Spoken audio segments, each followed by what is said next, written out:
आज के जो सेशन में हम बात करने वाले हैं वो इनऑर्गेनिक के एक बहुत ही खास और बहुत इजी चैप्टर के बारे में बात करने वाले हैं, विच इज सॉल्ट एनालिसिस। वैसे तो हमारे पास जो सॉल्ट एनालिसिस है वो काफी बड़ा होता है, काफी बड़ी फैमिली है, क्योंकि यहाँ पे कैटायंस और एनायंस का पूरा एनालिसिस है। हर एक सॉल्ट जो है एक तरीके का आयनिक कंपाउंड होता है। यहाँ पर कैटायन की जब भी हम बात करेंगे, ये बेसिकली पॉजिटिवली चार्ज्ड स्पीशीज होती है, और जब एनायंस की हम बात करेंगे, ये बेसिकली क्या है, नेगेटिवली चार्ज्ड स्पीशीज हैं। हेलो एवरीवन, नमस्कार नमस्कार नमस्कार सभी को। स्वागत करता हूं आप सभी का इस अमेजिंग सेशन में, which is a NEET briefer session for NEET aspirants.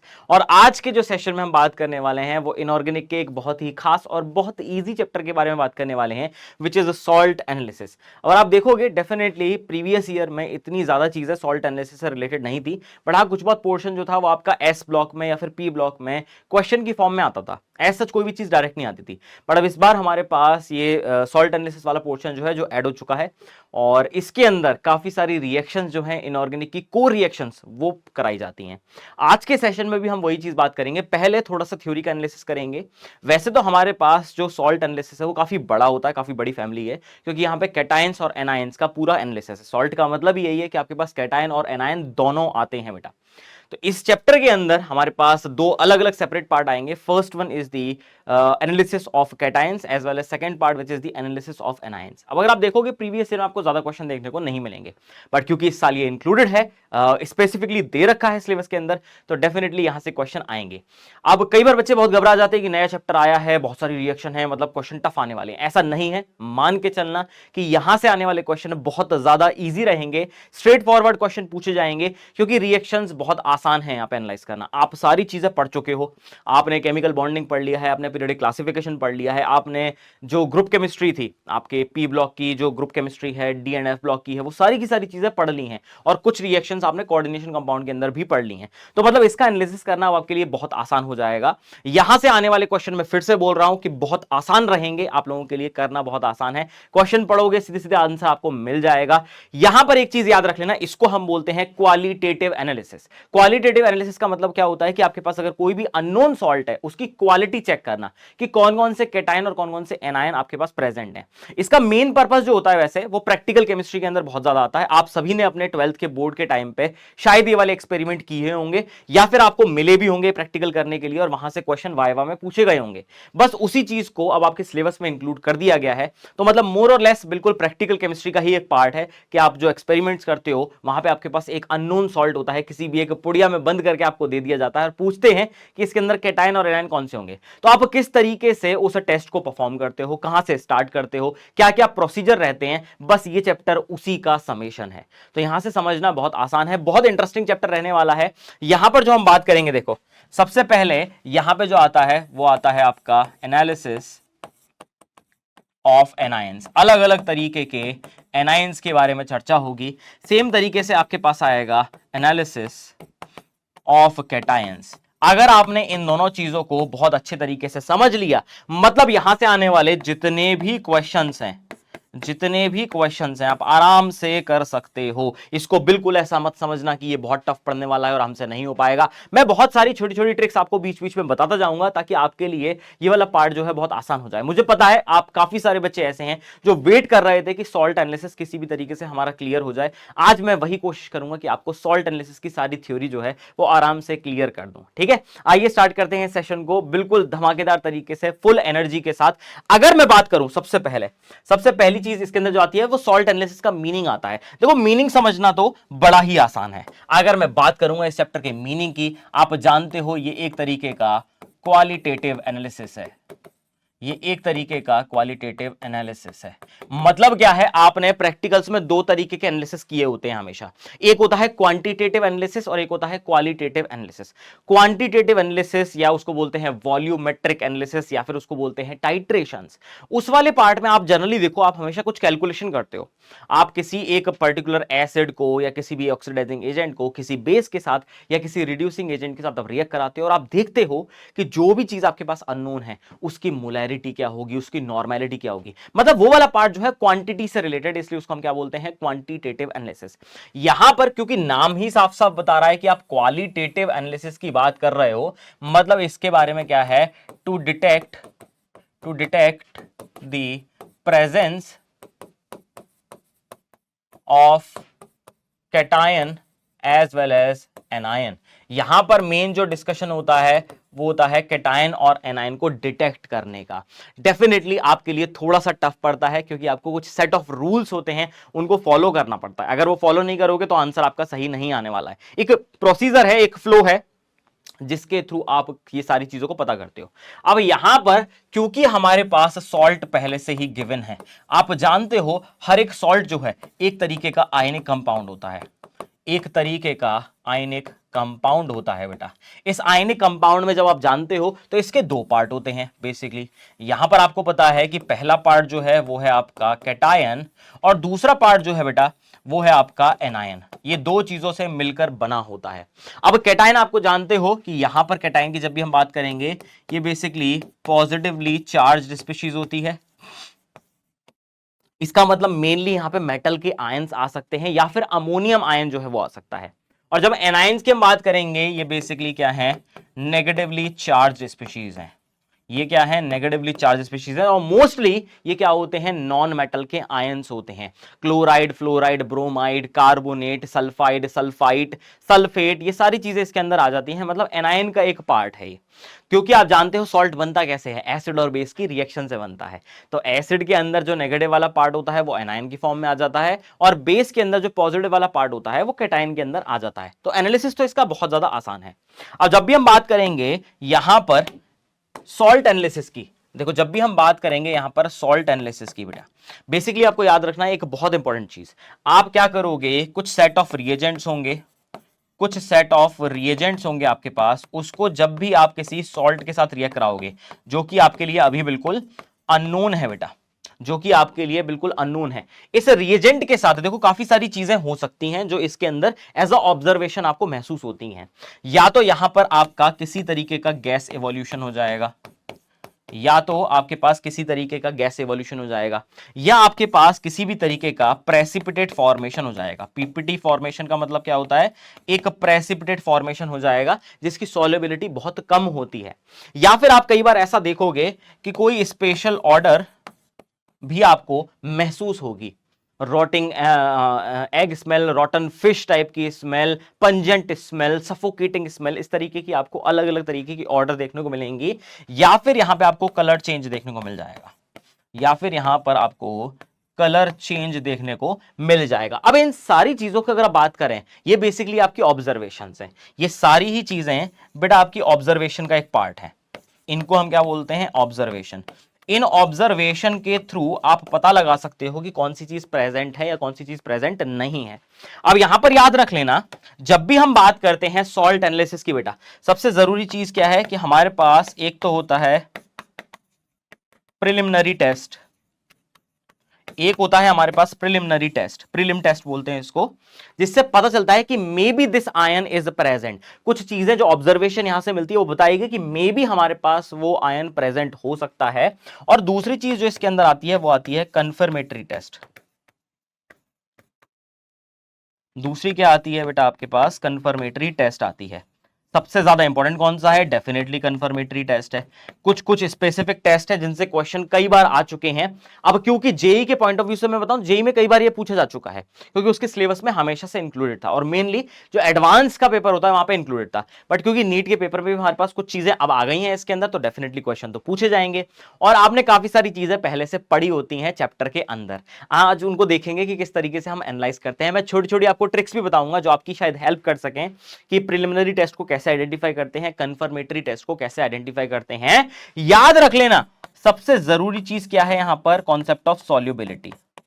Solubility का एक कॉन्सेप्ट बहुत ज्यादा इंपॉर्टेंट है जो आपने इक्विलिब्रियम में कहीं ना कहीं पढ़ा होता है। ये वाला पार्ट बहुत जरूरी है, क्योंकि ये सॉल्युबिलिटी ही बताती है कि कब आपका प्रेसिपिटेट फॉर्मेशन हो सकता है, कब आपका प्रेसिपिटेट फॉर्मेशन हो सकता है। अगर सॉल्युबिलिटी बहुत कम है किसी गिवन सॉल्वेंट में, वो कभी भी सॉल्युबल हो नहीं पाएगा, वो तुरंत क्या कर देगा, प्रेसिपिटेट की फॉर्मेशन कर देगा। तो ये एक सबसे इंपॉर्टेंट प्रिंसिपल है इसके केस में, जहां से सारी कहानी स्टार्ट होती है। अब अगर आप देखोगे कि कैटायन और एनायन है, सर हमको कौन सा पहले पढ़ना है, तो जनरली ऐसा बताया जाता है कि एनायन को पहले पढ़ो, क्योंकि एनायन पढ़ने के बाद आपको बहुत सारी रिएक्शंस का आइडिया लग जाता है, और क्योंकि वो आसान वाला पार्ट है, वो कैटायन में आपकी हेल्प भी कर देता है कि प्रोसीड करना कैसे है। कैटायन का तो एक सिंपल फ्लो है, अगर आप उसी फ्लो से चलोगे आप कभी भी क्वेश्चन को गलत नहीं करोगे। एनायंस के केस में कुछ स्पेसिफिक टेस्ट जरूर आते हैं जिसका आपको बहुत ज्यादा ध्यान रखना है। तो सारी कहानी कहां से स्टार्ट होगी, एनायन से स्टार्ट होगी, उसके बाद हम मूव करेंगे कैटायन पे। क्या ये बात सबको क्लियर है भाई? जल्दी से देख लो, जल्दी से देख लो बढ़िया तरीके से। ठीक है, चलो आइए स्टार्ट करते हैं, आइए स्टार्ट करते हैं पूरा का पूरा एनालिसिस। देखो सबसे पहले हम बात कर रहे हैं टेस्ट फॉर एनायंस। सबसे पहले हम बात कर रहे हैं टेस्ट फॉर एनायंस की। मैं आपको बता दूं पहले तो कि कौन कौन से आपके पास एनायन जो हैं वो आते हैं।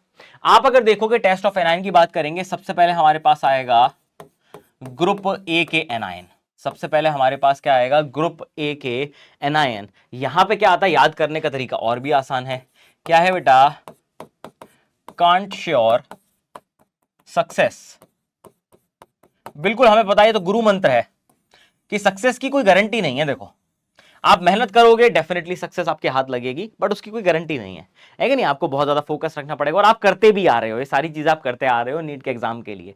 तो यहीं से बस आपको याद रखना है कांट श्योर सक्सेस। जहां पर सी जो है बेटा वो क्या हो जाता है? वो हो जाता है बेटा आपका कार्बोनेट। कार्बोनेट क्या होता है? CO3 2 negative. दूसरा आता है आपका ए, इसको हम बोलते हैं बेटा एसीटेट। एसीटेट क्या होता है बेटा? CH3 COO नेगेटिव होता है बेटा। नेक्स्ट आता है आपका नाइट्राइट, जिसको हम बोलते हैं बेटा NO2 नेगेटिव बेटा। टी जो आता है यहां पे वो आता है आपका थायो सल्फेट।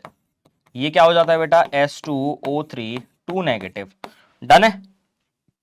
तो ये वाला पार्ट आ गया आपका कांट में। श्योर का जो एस है बेटा ये बताता है आपको सल्फाइड के बारे में। सल्फाइड होता है S2 नेगेटिव।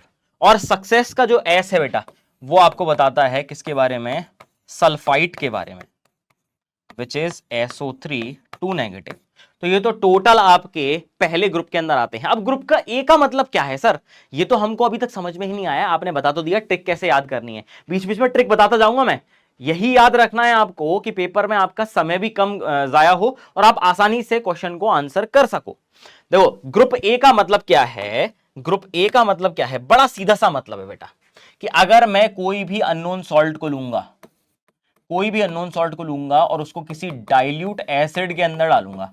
जनरली वो एसिड क्या होता है? हम लोग HCl भी यूज करते हैं या H2SO4 यूज करते हैं। मैक्सिमम केसेस में H2SO4 आपका डाइल्यूट वाला यूज हो जाता है। यहां पर कोई गैस जो है वो आपकी इवॉल्व होगी, कोई स्पेसिफिक गैस जो है आपकी इवॉल्व होगी, उसकी कोई स्मेल होगी, उसका कोई कलर होगा, कोई एक स्पेशल कैरेक्टरिस्टिक होगी। तो ये पहला पार्ट होता है कि सॉल्ट को, अननोन सॉल्ट को अगर मैं डाइल्यूट एसिड के अंदर डालता हूं तो अगर कोई गैस निकल रही है तो पॉसिबिलिटी है कि इनमें से कोई भी एक एनायन प्रेजेंट हो सकता है। ठीक है सर, ये बात हमको समझ में आ गई।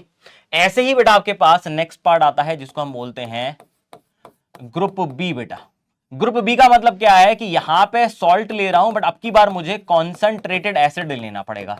डाइल्यूट एसिड में कुछ काम नहीं होता है इनका।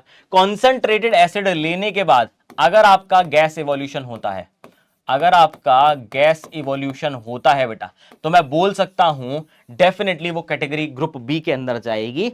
और यहां पे क्या होता है बेटा? यहां पर होता है CBI ने ऑक्स पकड़ा। ठीक है, क्या है? CBI ने ऑक्स पकड़ा। बड़ा सिंपल सा है बेटा। सी जो यहां पे है वो है आपका क्लोराइड, जिसको हम बोलते हैं Cl नेगेटिव बेटा। बी जो है वो है आपका ब्रोमाइड, जिसको हम बोलते हैं Br नेगेटिव बेटा। आई जो है बेटा आपका आयोडाइड, जिसको हम बोलते हैं I नेगेटिव बेटा। नेम है जो N है बेटा वो है आपका नाइट्रेट बेटा, इसको हम बोलते हैं NO3 नेगेटिव। और लास्ट है बेटा ऑक्स का O, जिसको हम बोलते हैं ऑक्सिलेट। मे भी शायद सारे आपके सिलेबस में नहीं है बट बताना मेरा फर्ज है ताकि आप कभी भी गलती ना करो। तो यहां पे क्या आ गए आपके? CBI ने ऑक्स पकड़ा। ये भी बड़ा सिंपल सा तरीका है याद करने का। इस निमोने को याद कर लोगे आपको याद हो जाएगा। पकड़ा केवल मैंने साइड में लगाया है ताकि आपको एक कैच फ्रेज बन जाए कि CBI ने ऑक्स पकड़ा। वैसे CBI बहुत अच्छे अच्छे काम करती है, बहुत महत्वपूर्ण यूनिट है, बट हाँ हमने अपनी सिंप्लिसिटी के लिए इसको कन्वर्ट कर लिया है कि CBI ने ऑक्स पकड़ा। डन है? ठीक है, अब आती है तीसरी कैटेगरी। अब आती है third category which is group number C. ये सबसे जटिल है। देखो, हमने डाइल्यूट एसिड डाला था, कोई गैस निकल गई। कॉन्सेंट्रेटेड एसिड डाला, तब भी कोई गैस निकल गई। ग्रुप सी में जो भी हमारे पास सॉल्ट है, आप उसमें कॉन्सेंट्रेटेड एसिड भी डाल लो, डाइल्यूट से तो कोई फर्क नहीं पड़ने वाला है। आप कॉन्सेंट्रेटेड एसिड भी डालोगे, यहां पे नो इवोल्यूशन ऑफ गैस, यहां पर कोई भी इवोल्यूशन बेटा नहीं हो पाएगा।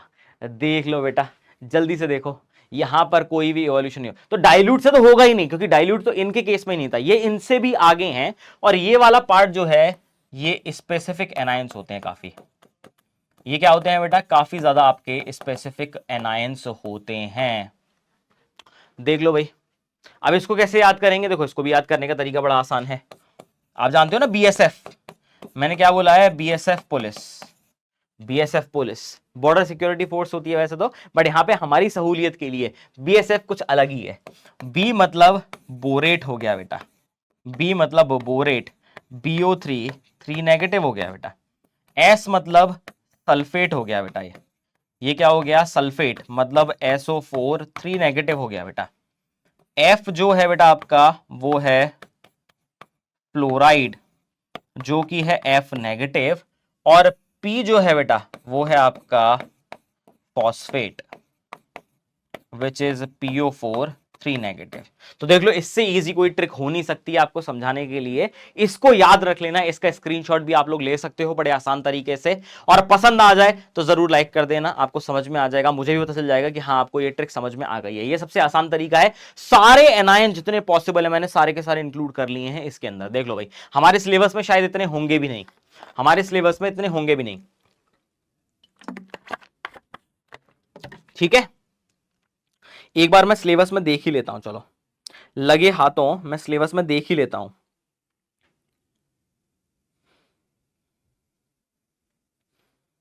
एक बार मैं सिलेबस में देख ही लेता हूं, रुको, ताकि आपको सही से बता पाऊं। कहां गया? अरे कहां गया वो?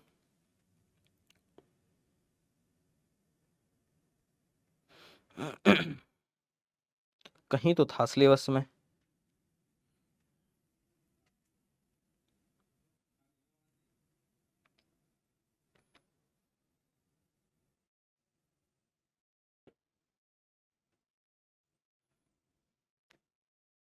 कहीं तो चला गया। एक सेकंड रुक जाओ बस, मैं आपको देख के एक बार बता देता हूं, ताकि ये गड़बड़ कभी ना हो। ठीक है, हम उन चीज़ों पे सबसे ज़्यादा फोकस रखेंगे जिसकी रेलेवेंस है हमारे लिए सबसे ज़्यादा। ठीक है, जिसकी रेलेवेंस है हमारे लिए सबसे ज़्यादा, उसकी हम बात करेंगे।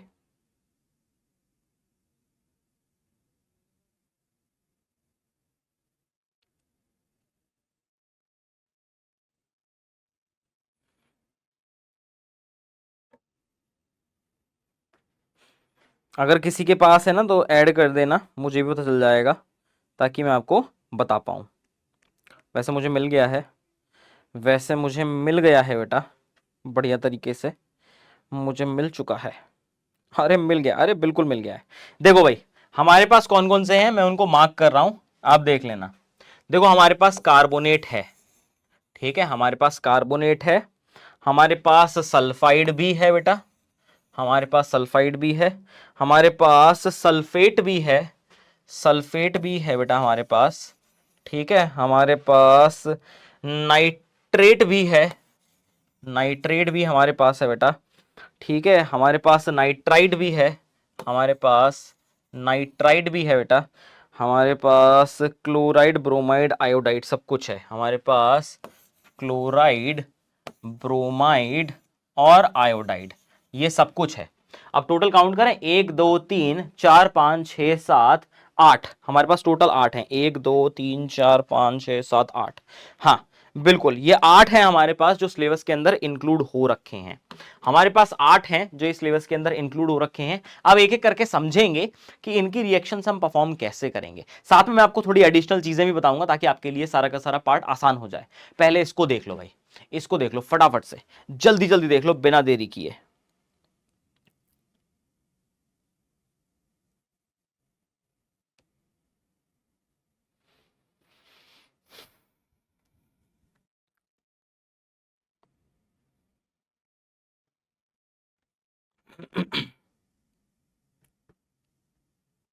चलिए आइए स्टार्ट करते हैं सबसे पहले अपना एनालिसिस। आइए स्टार्ट करते हैं सबसे पहले एनालिसिस। कहानी किससे स्टार्ट होगी? कहानी स्टार्ट होगी ग्रुप नंबर ए से स्टार्ट होगी। पहले ग्रुप नंबर ए में देखते हैं। सबसे पहले क्या आया है बेटा हमारे पास? कार्बोनेट आया है बेटा। कार्बोनेट क्या होता है? CO3 2 नेगेटिव होता है। बहुत ध्यान से समझना, ये सारी चीजें आपके बहुत काम आने वाली हैं, बहुत ज्यादा ध्यान से समझना। देखो मेरे पास कोई सॉल्ट था, कोई भी अननोन सॉल्ट था जिसके अंदर कार्बोनेट आयन में भी प्रेजेंट हो सकता था। मैंने सबसे पहले आपको क्या बोला था कि आप डाइल्यूट एसिड डालो इसके अंदर। डाइल्यूट एसिड डालते क्या हो जाएगा कि ये जो कार्बोनेट है ये बेसिकली आपका H2CO3 बना लेगा। H2CO3 का मतलब क्या होता है? It is a combination of H2O plus CO2। मतलब आपके पास क्या हो जाएगा? आपके पास ब्रिस्क एफरवेसेंस निकलेगी।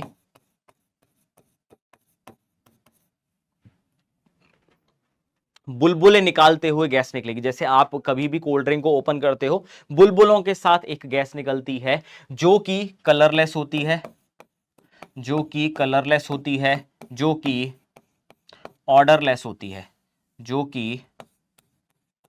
कि ऑर्डरलेस गैस होती है बेटा। एक कलरलेस एक ऑर्डरलेस गैस वहां से निकलनी शुरू हो जाएगी। हमको पता भी है कि कार्बोनेट में जो CO2 निकल रहा है उसका कोई मायना नहीं है, ये निकलनी शुरू हो जाएगी।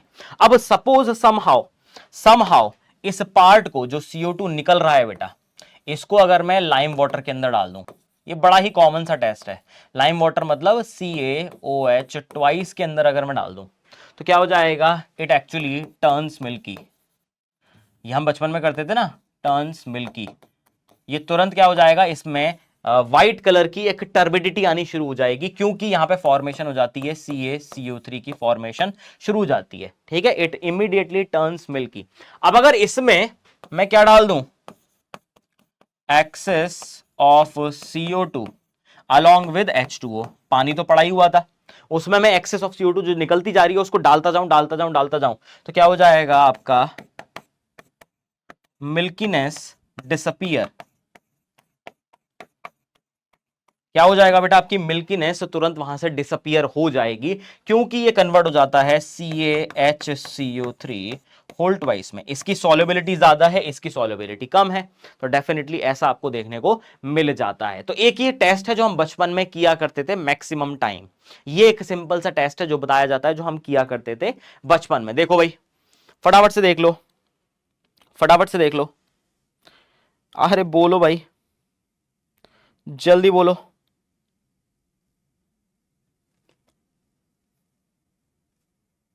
ठीक है, एक तरीका और है बेटा कि ये जो सॉल्ट था इसको डायरेक्टली आप किसके साथ डाल दो? AgNO3 के एक्वा सॉल्यूशन में डाल दो, और तुरंत क्या बन जाएगा? ये बन जाएगा Ag2CO3, सिल्वर कार्बोनेट बन जाएगा, जो कि व्हाइट कलर का पीपीटी होता है बेटा, जो कि व्हाइट कलर का पीपीटी होता है। और आप इसको थोड़ी देर छोड़ दो, अपॉन स्टैंडिंग, थोड़ी देर आप इसको छोड़ दो, और आप इसको थोड़ा सा हीट भी कर सकते हो। आप इसको थोड़ा सा हीट भी कर सकते हो। जैसे हीट करोगे क्या हो जाएगा? Ag2O में कन्वर्ट हो जाएगा और CO2 यहां से भी फरार हो जाएगी। अब ये जो Ag2 बना हुआ है बेटा, ये क्या होता है? ये आपका येलो ब्राउन कलर का पीपीटी बन जाता है, येलो ब्राउनिश पीपीटी में कन्वर्ट हो जाता है, जिससे आपको पता चल जाता है कि डेफिनेटली आपका कार्बोनेट प्रेजेंट है। बट ये सारे टेस्ट ऐसे हैं जो हाँ आपको बता देते हैं। मेन तो ये है कि आपका प्रिलिमिनरी टेस्ट तो ये वाला बता देगा, बट अभी तक कंफर्मेटरी टेस्ट नहीं पता चला है।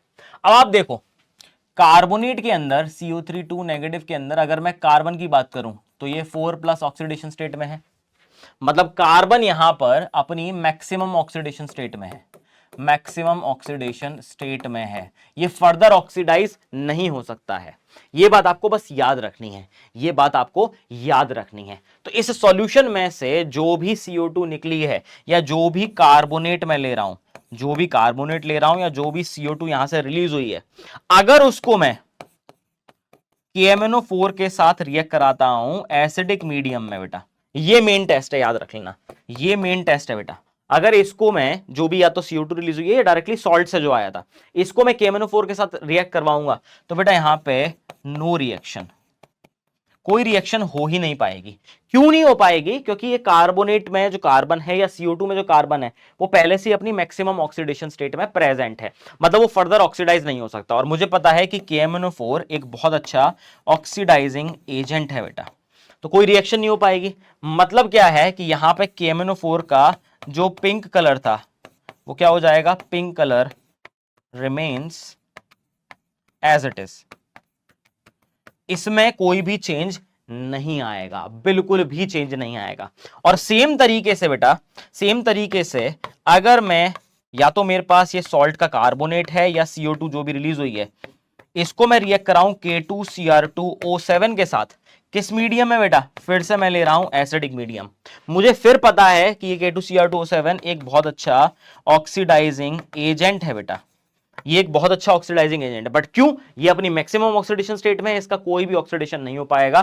फिर से यहां पर कोई रिएक्शन नहीं होगी, नो रिएक्शन। इट मींस जो आपका ऑरेंज कलर था,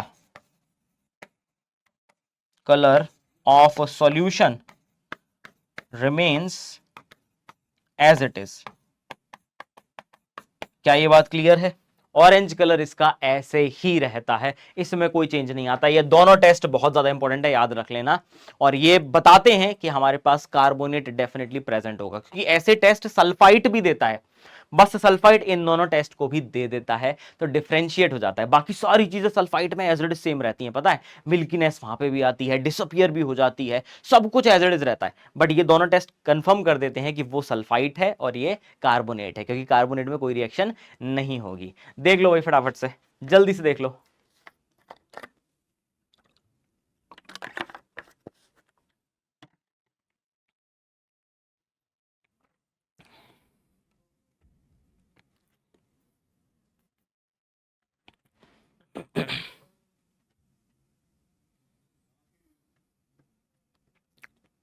डन है? डन है, चलो जी। अब जैसा हमने ये टेस्ट किया था वैसा ही हम इसके दूसरे पार्ट के लिए कर सकते हैं। लेट्स से अब की बार में बात कर रहा हूं किसकी? सल्फाइड की बात कर रहा हूं बेटा मैं। अब की बार में बात कर रहा हूं सल्फाइड की, विच इज S2 नेगेटिव बेटा। फिर से आपके पास एक सॉल्ट है बेटा जिसके अंदर S2 नेगेटिव बेटा प्रेजेंट है।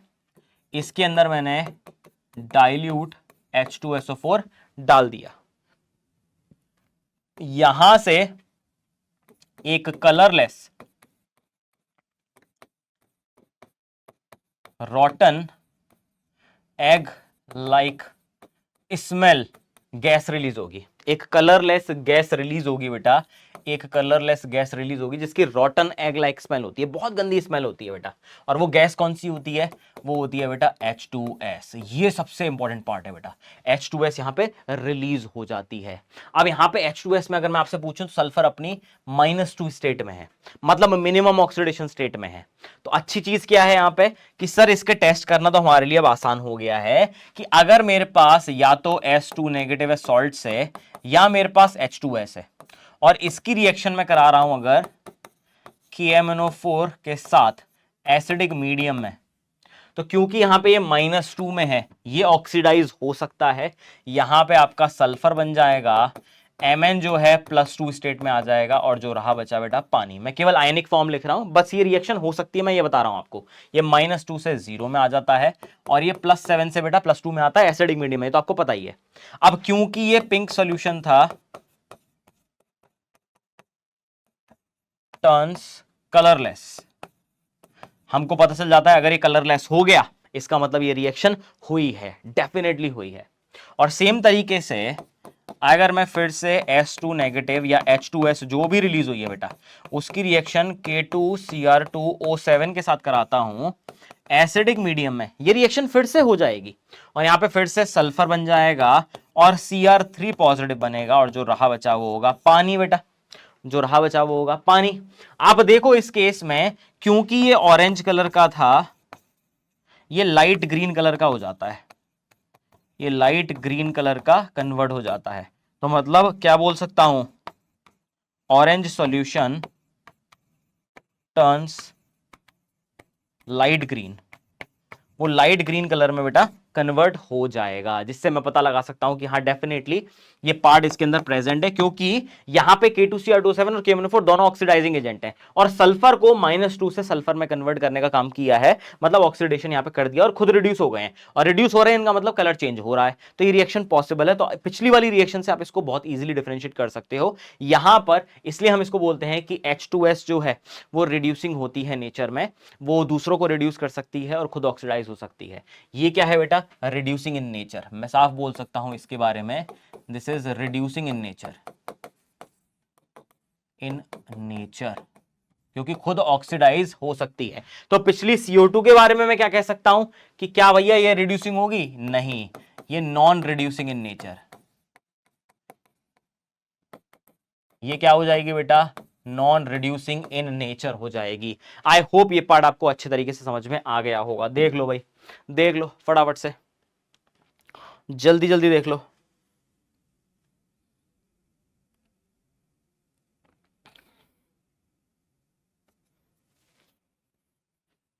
ठीक है, अब देखो इसकी कुछ रिएक्शन जो हैं वो आपकी कैटायन के एनालिसिस में भी आएंगी, वो मैं आपको यहीं बता देता हूं।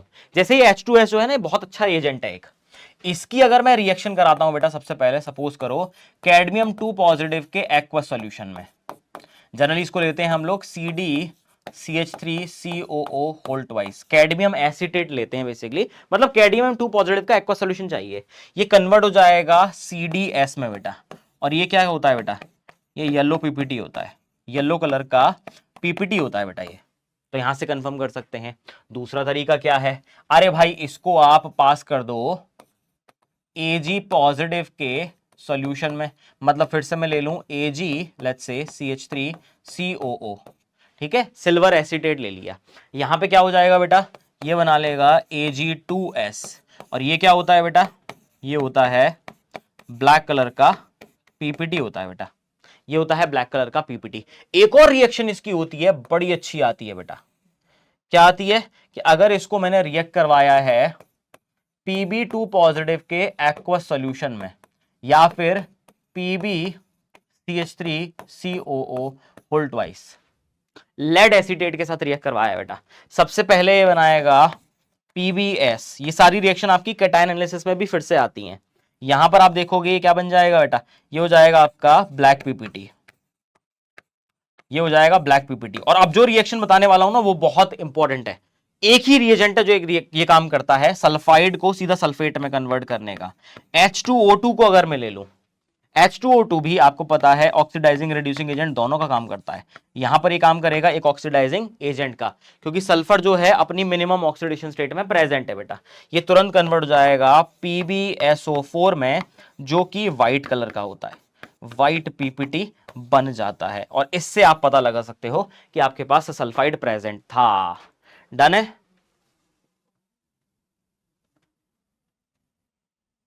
जल्दी से देख लो।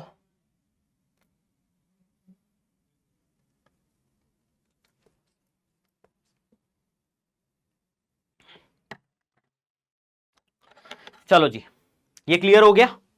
ये बहुत इंपॉर्टेंट चीज है, याद रख लेना, सल्फाइड के बारे में भी और आपके सल्फेट के बारे में भी, इसको नोट कर लो, नहीं तो स्क्रीनशॉट लेना है, स्क्रीनशॉट ले सकते हो। मैं बहुत आसानी से बता रहा हूं ताकि आपको कोई भी कंफ्यूजन इसके अंदर ना रहे। ठीक है, एक टेस्ट और आता है इसका जो सबसे इंपॉर्टेंट है, जिसको मैं बोलता हूं सबसे ज्यादा इंपॉर्टेंट है, कि आपके पास कभी भी S2 नेगेटिव है किसी सॉल्ट के अंदर बेटा, अगर इसकी रिएक्शन आप कराते हो एक कॉम्प्लेक्स के साथ Na2FeCN5NO के साथ बेटा, इसको हम बोलते हैं सोडियम नाइट्रोप्रूसाइड बोलते हैं बेटा, इसका नाम क्या है, सोडियम नाइट्रोप्रूसाइड है बेटा। ये रिएक्शन काफी ज्यादा इंपॉर्टेंट है और हाईली स्पेसिफिक है केवल इसके लिए, सल्फाइड के लिए बेटा। आप देखोगे यहां पे होगा क्या, रिएक्शन हो जाएगी और एक कॉम्प्लेक्स बन जाएगा विच इज Na4FeCN5NOS, ये आपका एक कॉम्प्लेक्स बन जाता है, ये आपका एक कॉम्प्लेक्स बन जाता है, और ये आपका पर्पल कलर का कॉम्प्लेक्स है, पर्पल वायलेट कॉम्प्लेक्स है, पर्पल वायलेट कॉम्प्लेक्स बनता है बेटा। ठीक है, थोड़ा छोटा लिखा है मैंने इस तरफ, माफी चाहता हूं, बट आप नोट कर लेना इसको। ये हाईली स्पेसिफिक है, जो केवल और केवल सल्फाइड आयन के केस में ही बताई जाती है। आप जब भी कंफर्मेटरी टेस्ट करोगे आप इसको भी कर सकते हो, बाकी सारी चीजों को करने की जरूरत नहीं है। पहला तो प्रिलिमिनरी आपने यहां कर लिया है और दूसरा ये कर लोगे, आपका काम हो जाएगा। कॉम्प्लेक्स के बारे में जनरली कई क्वेश्चन भाई कई बार पूछे गए हैं, जेई में तो कई बार पूछे गए हैं, नीट में भी पूछ सकता है कि सोडियम नाइट्रोक्लोराइड का जो कॉम्प्लेक्स बनता है उसका फॉर्मूला क्या है, तो ये फॉर्मूला आपको याद रखना है। सोडियम नाइट्रोक्लोराइड जो हम यूज करते हैं उसका फॉर्मूला क्या है, तो वो भी आपको याद रखना है। क्लियर है? देख लो भाई, देख लो फटाफट से।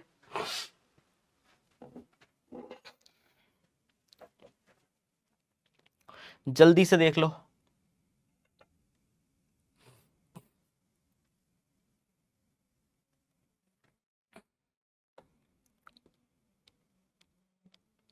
डन है बेटा? चलो आगे की बात कर लेते हैं फिर। अब जो नेक्स्ट आता है हमारे पास वो आता है नाइट्राइट आता है, विच इज NO2 नेगेटिव। ठीक है, तो मैंने लिया था एक सॉल्ट जिसके अंदर NO2 नेगेटिव जो था वो प्रेजेंट था, उसके अंदर मैंने डाला है डाइल्यूट H2SO4। क्या होगा बेटा, यहां से HNO2 बन जाएगा। देखो जो भी कंपोनेंट है उसका एसिड बना दो बस बेसिकली। अब HNO2 के साथ प्रॉब्लम ही यही है कि उतना ज्यादा स्टेबल है नहीं। ये क्या करता है, ये इमीडिएटली डिस्प्रोपोर्शनेट हो जाता है। ये तुरंत क्या होता है, डिस्प्रोपोर्शनेट होता है। तो वैसे आपको क्या लगता है कि slightly brown flames, slight brown flames और ब्राउन गैस अपीयर्स। हल्का सा आपको लगता है कि कुछ ब्राउन गैस अपीयर हुई है, बट उतनी ज्यादा नहीं हुई है। अब जब ये डिस्प्रोपोर्शनेट होगा तो ये कन्वर्ट होता है HNO3 में और साथ में ये बनाता है NO। अब यहां पर आप देखो ये +3 ऑक्सीडेशन स्टेट में था, यहां पर ये +5 में चला गया बेटा, और यहां चला गया ये +2 में। तो आप देखो डिस्प्रोपोर्शनेशन यही हुआ है, बिल्कुल सही बात है।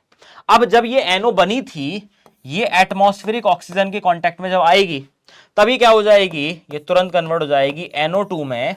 तो क्या हो जाएगा, यहां से intensity of brown fumes, intensity of brown fumes increases, वो बढ़नी शुरू हो जाएगी। तो इससे आप पता लगा सकते हो कि मे बी आपके पास नाइट्राइट जो था वो प्रेजेंट रहा होगा। देख लो भाई, देख लो, जल्दी से देखो भाई, फटाफट से देख लो। बड़ा ही आसान सा है इसका एनालिसिस, और कुछ है नहीं इसके अंदर। बड़ा ही आसान सा है इसका एनालिसिस बेटा, ज्यादा कुछ है नहीं इसके अंदर। ठीक है, अब अगर इसको सपोज करो, इसी सॉल्ट को अगर मैं डालता हूं AgNO3 के एक्वा सॉल्यूशन में, क्योंकि सिल्वर नाइट्रेट तो सॉल्युबल होता है, ये तुरंत क्या करता है, ये कन्वर्ट हो जाता है AgNO2 में, क्योंकि NO2 यहां पे प्रेजेंट है। अब क्योंकि इसकी सॉल्युबिलिटी कम है, ये आपको व्हाइट कलर का PPT दे देता है। ये आपको क्या कर देता है, व्हाइट कलर का प्रेसिपिटेट फॉर्मेशन दे देता है। देखो भाई, देखो, अब देखो NO2 नेगेटिव के साथ भी यही अच्छाई है। NO2 नेगेटिव जो है, जहां नाइट्रोजन +3 में है, ये ऑक्सीडाइज हो सकता है। ये भी क्या है, रिड्यूसिंग इन नेचर। ये भी क्या है बेटा, रिड्यूसिंग इन नेचर है बेटा। और अगर ये भी रिड्यूसिंग इन नेचर है बेटा, इसकी भी रिएक्शन वही करा दो बेटा। आप अगर लोगे MnO4 नेगेटिव एसिडिक मीडियम में बेटा, ये कन्वर्ट हो जाएगा खुद तो नाइट्रेट में, NO3 नेगेटिव में, और साथ में इसको कन्वर्ट कर देगा Mn2+ में। अगर ऐसा है बेटा तो क्या हो जाएगा, pink colour of solution disappears. Pink colour क्या हो जाएगा, सॉल्यूशन का डिसअपीयर हो जाएगा। सेम तरीके से बेटा, सेम तरीके से अगर मैंने NO2 नेगेटिव लिया है किसके साथ, Cr2O7 2 नेगेटिव के साथ एसिडिक मीडियम में, फिर से क्या हो जाएगा, खुद तो ये नाइट्रेट में कन्वर्ट हो जाएगा और साथ में क्रोमियम को +3 में कन्वर्ट कर देगा, और जो रहा बचा वो पानी, जो रहा बचा वो पानी।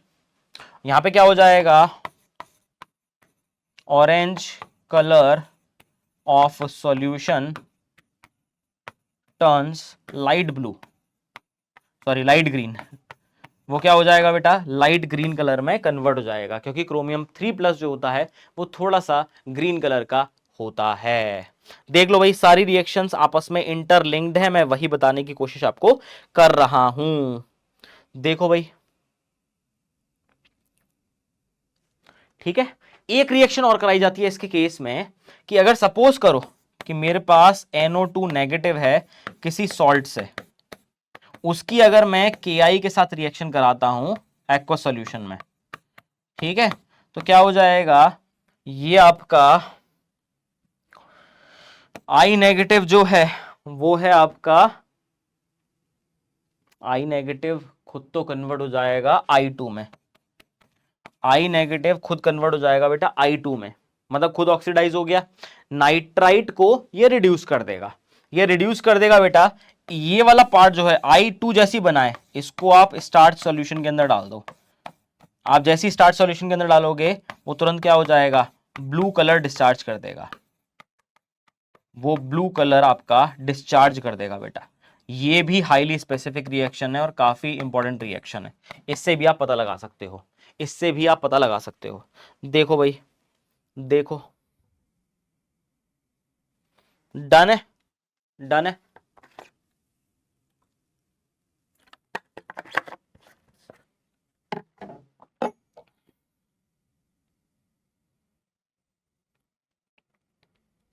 डन है। देखो भाई, अब अगर मैं बात करूं, हमारे पास यही तीन थे, देखो, कार्बोनेट, नाइट्राइट और सल्फाइड, हमने तीनों पढ़ लिए हैं। आगे बढ़ते हैं। आगे तो कहानी बहुत ही आसान है, आगे तो कहानी इसके बाद जो है वो बहुत ही आसान है। स्क्रीनशॉट लेते चलना और समझते चलना जो मैं चीज आपको बताने की कोशिश कर रहा हूं। क्वेश्चन तो इसके बहुत इजी रहेंगे आपके लिए करना। आगे की अगर मैं बात करता हूं तो आता है हमारे पास ग्रुप बी के एनायंस आते हैं, हमारे पास ग्रुप बी के एनायंस आते हैं, ठीक है। सबसे पहले क्या आएगा बेटा, क्लोराइड आएगा बेटा। सबसे पहले क्या आएगा हमारे पास, क्लोराइड आएगा बेटा, Cl नेगेटिव, ठीक है। अब Cl नेगेटिव के लिए क्या है बेटा, अगर मैं इसके अंदर कॉन्सेंट्रेटेड एसिड डालूं तो पहले इमीडिएटली एकदम से गैस रिलीज नहीं होती है उतनी ज्यादा, बेसिकली क्या बनेगा, ये HCl आपकी गैस यहां से निकलेगी, ठीक है। यहां से क्या निकलेगी बेटा, HCl गैस निकलेगी। अब इसको अगर आप क्या करते हो बेटा, इसको आप जो भी गैस निकल रही है उसको आप टच कराते हो किसके साथ, NH4OH डिप्ड रॉड के साथ। एक ग्लास रॉड है which is dipped in NH4OH। जैसे ये दोनों कनेक्शन में आते हैं, ये देख लेना, ये वाला टेस्ट फिर से आएगा जब आप अमोनियम आयन का डिस्कशन करोगे, फिर से आएगा। तो क्या बन जाएगा, यहां पे डेंस वाइट फ्यूम्स बनेंगे बेटा, यहां पे डेंस वाइट फ्यूम्स बनेंगे। किसके बनेंगे बेटा, वो बनेंगे NH4Cl के बन जाएंगे बेटा, डेंस वाइट फ्यूम्स बन जाएंगे NH4Cl के, क्योंकि जैसे ये कांटेक्ट में आते हैं तुरंत आपका NH4Cl बनता है जो कि व्हाइट कलर का होता है। अब यहां पर इसको सपोज करो मैं किसी भी ऑक्सीडाइजिंग एजेंट के साथ ले लूं, जनरली हम वो लेते हैं MnO2। सपोज करो मैंने MnO2 के साथ ले लिया, ये ऑक्सीडाइज कर जाएगा और अब बनेगा Cl2। और ये Cl2 क्या होता है, ये ग्रीन कलर का वेपर होता है, ग्रीन वेपर्स।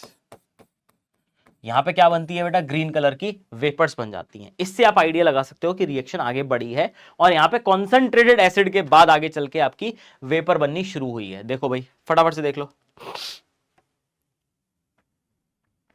जल्दी से देखो, जल्दी से, फटाफट से, ठीक है।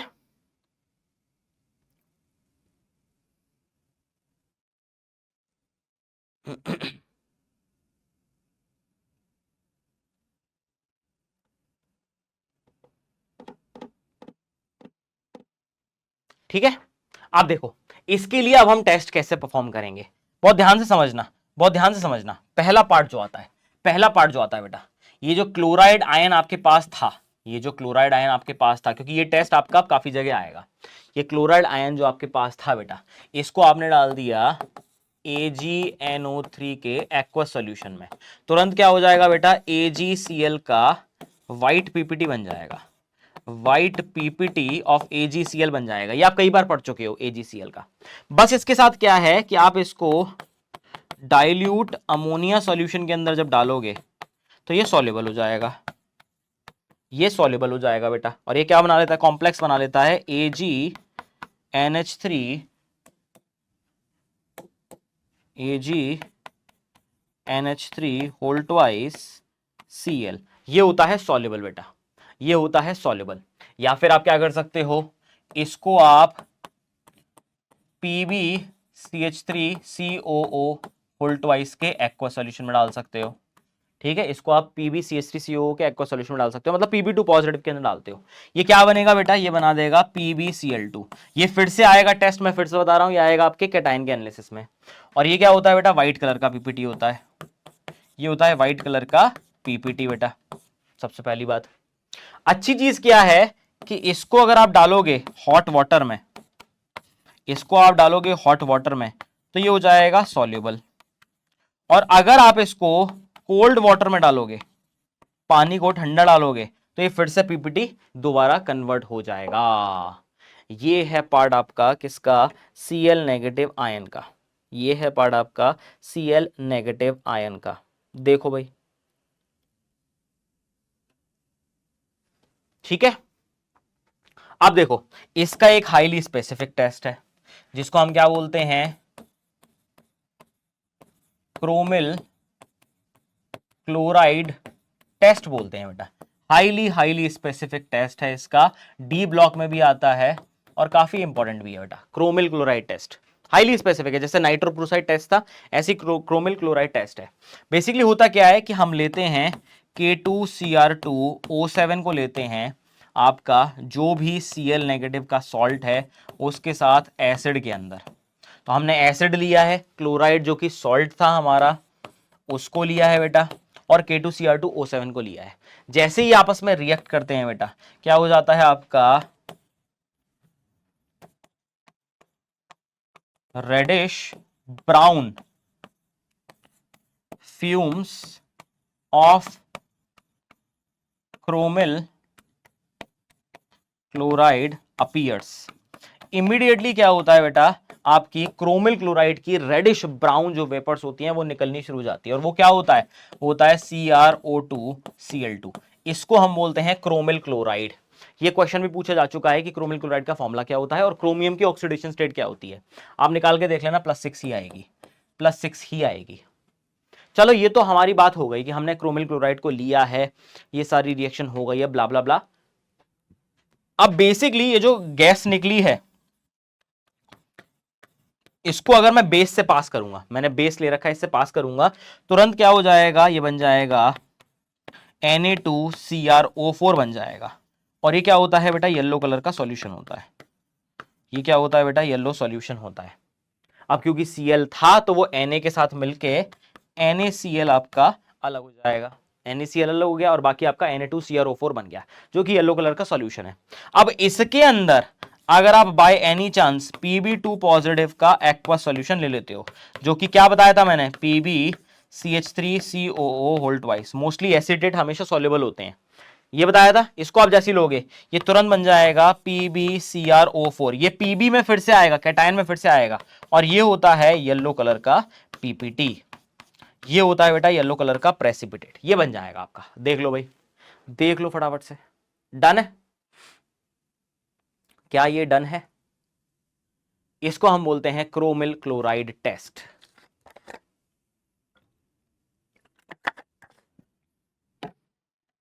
और बड़ा ही आसान सा होता है। बेसिकली हम क्या करते हैं,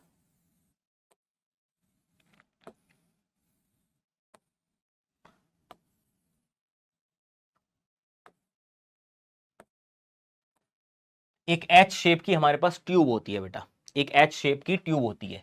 यहां पर हम डालते हैं, यहां पर हमारे पास होता है K2Cr2O7, फिर साथ में हम ऐड करते हैं आपका एसिड H2SO4 कॉन्सेंट्रेटेड, और साथ में हम ऐड करते हैं यहाँ पे Cl नेगेटिव का सॉल्ट। जैसे ही आपस में मिलेंगे बेटा, जैसे ही आपस में मिलेंगे, आपकी वेपर्स डिस्चार्ज होना शुरू हो जाती हैं। वो वेपर्स यहां से पास ऑन होंगी, इस तरफ वो पास ऑन होंगी, और यहां पर हमने क्या ले रखा है बेटा, यहां पर हमने NaOH पहले से ही ले रखा है। जैसे ही NaOH के कांटेक्ट में आएगा बेटा, ये तुरंत कन्वर्ट हो जाएंगे येलो कलर में, ये येलो कलर में कन्वर्ट हो जाएगा जैसी वेपर इनके कांटेक्ट में आएंगी। और फिर मैं अगर ऊपर से ऐड कर दूं बेटा, अगर मैं ऊपर से ऐड कर दूं इसके अंदर Pb2 पॉजिटिव, तो क्या हो जाएगा आपका इमीडिएटली येलो पीपीटी भी बन जाएगा, जो कि हमने सारी रिएक्शन के थ्रू देख लिया है। देख लो भाई, आसान है भाई, ये तो बहुत आसान है, बहुत बहुत बहुत आसान है बेटा।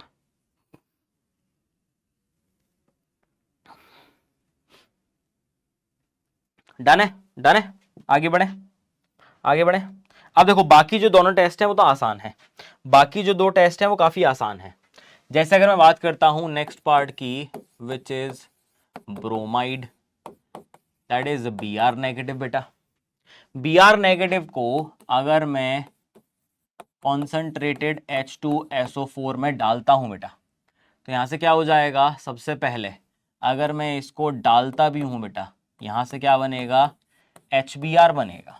यहां से क्या बनेगा, HBr बनेगा। ऐसा आपको कोई फ्यूम्स दिखेंगी नहीं, बट अगर मैं इसको MnO2 के साथ ले लूं, ऑक्सीडाइज कर दूं, तो मे बी आपको Br2 की वेपर्स दिखनी शुरू हो जाएंगी, और ये होती है बेटा ब्राउन या रेडिश ब्राउन। ठीक है, ब्राउन या रेडिश ब्राउन आपको देखने को मिल जाती है। कई बार आप ये है कि HBr को हीट भी कर दोगे तो भी कन्वर्ट हो जाएगा। आप इसको MnO2 के साथ ले लो, या फिर इसको हीट भी कर दोगे तो भी आपकी Br2 यहां से निकल जाएगी। देख लो भाई, देख लो, बड़ा ही आसान सा है, तो बड़ा ही आसान सा, इसके अंदर तो कुछ है ही नहीं, इसके अंदर तो कुछ है ही नहीं। ठीक है, नेक्स्ट चीज क्या है कि बेटा अगर मैं इसके अंदर सपोज करो, जैसे मैंने प्रीवियस टेस्ट किया था बिल्कुल वैसे ही ले रहा हूं, इसके अंदर अगर मैं डाल देता हूं AgNO3 का एक्वा सॉल्यूशन, तो ये भी बनाएगा AgBr, और ये क्या होता है, पेल येलो कलर का पीपीटी होता है। ये क्या होता है, पेल येलो कलर का पीपीटी होता है। अब इसको अगर मैं डालने की कोशिश करता हूं डाइल्यूट अमोनिया सॉल्यूशन के अंदर, तो ये पार्शियली सॉल्युबल होता है, ये होता है पार्शियली सॉल्युबल बेटा। और अगर इसको मैं डालने की कोशिश करता हूं कॉन्सेंट्रेटेड अमोनिया के अंदर, तो ये बन जाता है सॉल्युबल, तो ये आता है सॉल्युबल, क्योंकि कॉम्प्लेक्स बन जाएगा AgNH3 होल ट्वाइस Br। तो ये पार्शियल सॉल्युबल होगा जब मैं डाइल्यूट लूंगा, तो पिछली वाली रिएक्शन से अलग है ये वाला। ठीक है, पिछली वाली रिएक्शन से ये अलग है। देख लो भाई, देख लो फटाफट से।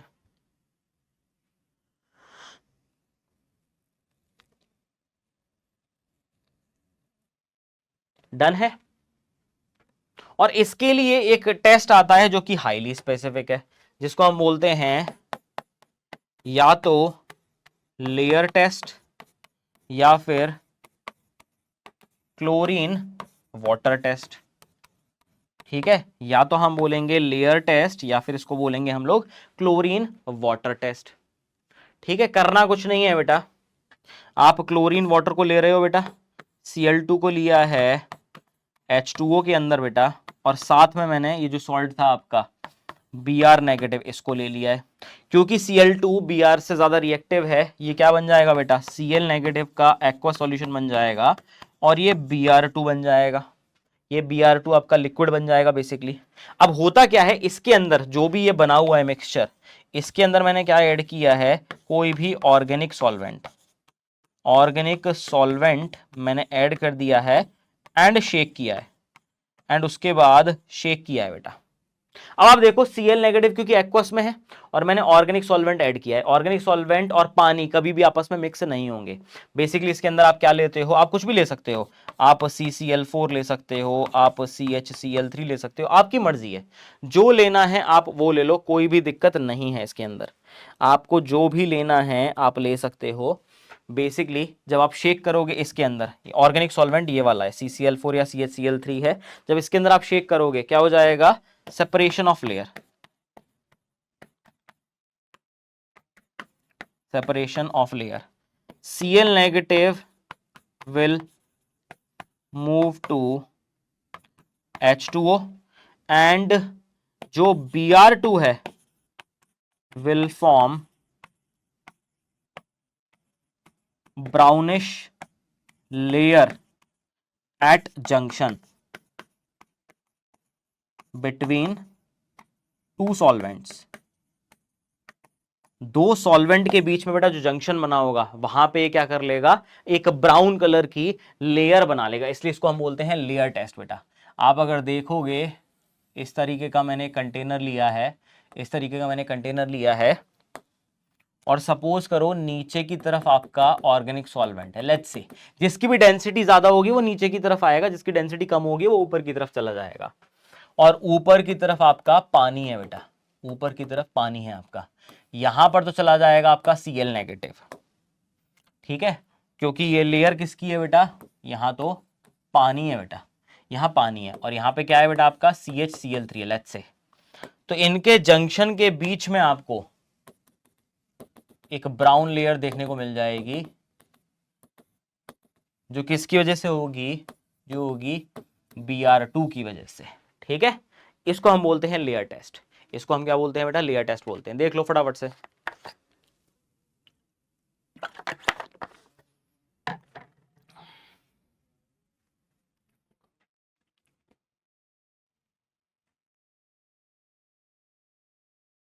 ऐसे ही इसका सेम टेस्ट होता है बेटा किसके साथ, सेम टेस्ट होता है बेटा आयोडाइड के साथ, जो कि क्या है बेटा आई नेगेटिव है।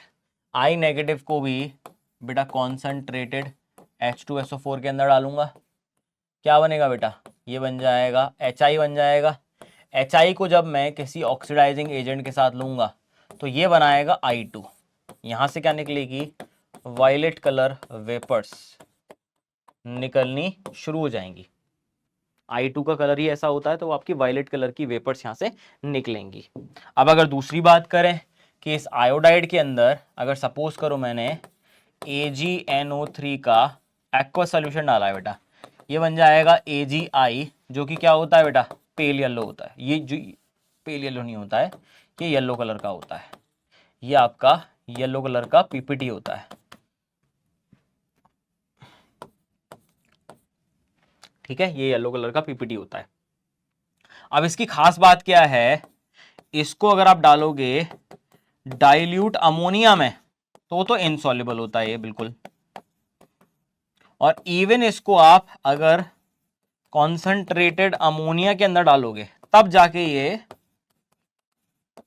पार्शियली सॉल्युबल होगा, ठीक है।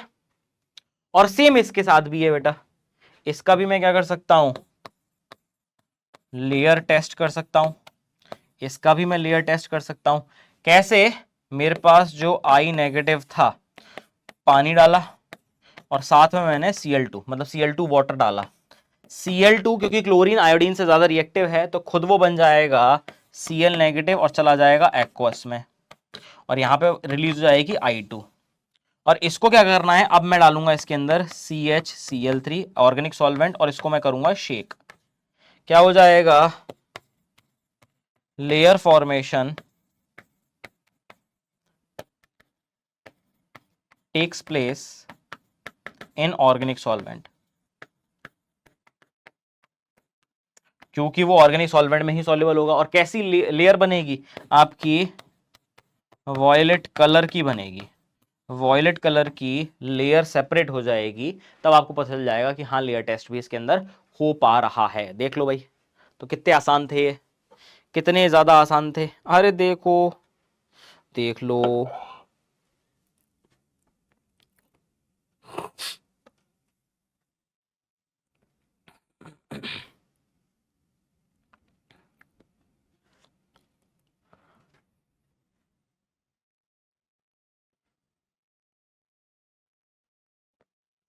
डन है, डन है। एक लास्ट पार्ट और बचा हुआ है आपका, उसको भी देख लो। वो है बेटा आपका नाइट्रेट का, वो क्या है आपका नाइट्रेट का है बेटा। इसमें भी कुछ नहीं करना है आपको, नाइट्रेट मतलब NO3 नेगेटिव बेटा। सॉल्ट लिया है जिसके अंदर NO3 नेगेटिव पहले से ही प्रेजेंट है, साथ में मैंने ऐड कर दिया है H2SO4 जो कि कॉन्सेंट्रेटेड है बेटा।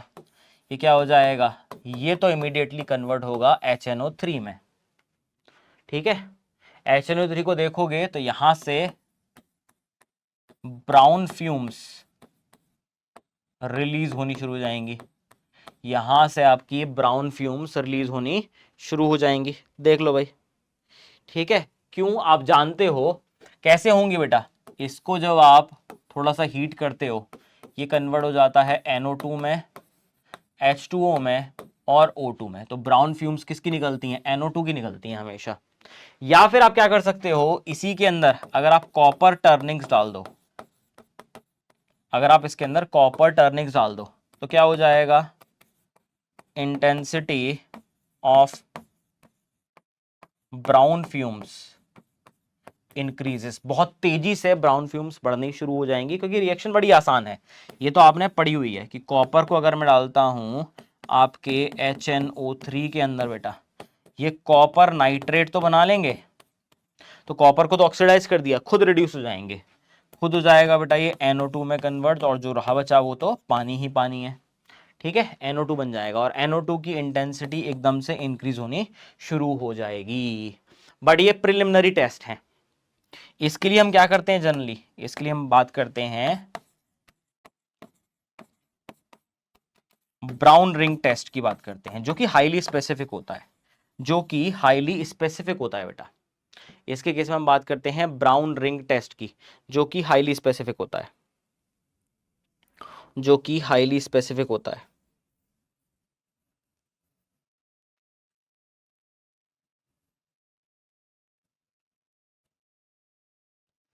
ठीक है, क्या होता है बेटा कि मेरे पास सॉल्ट था जिसके अंदर NO3 नेगेटिव था, मेरे पास सॉल्ट था जिसके अंदर NO3 नेगेटिव था बेटा, इसके अंदर मैंने क्या डाला, पहले कॉन्सेंट्रेटेड H2SO4 डाला, होगा क्या बेटा, ये खुद तो बन जाएगा HSO4 नेगेटिव में और इसको बना देगा HNO3 में।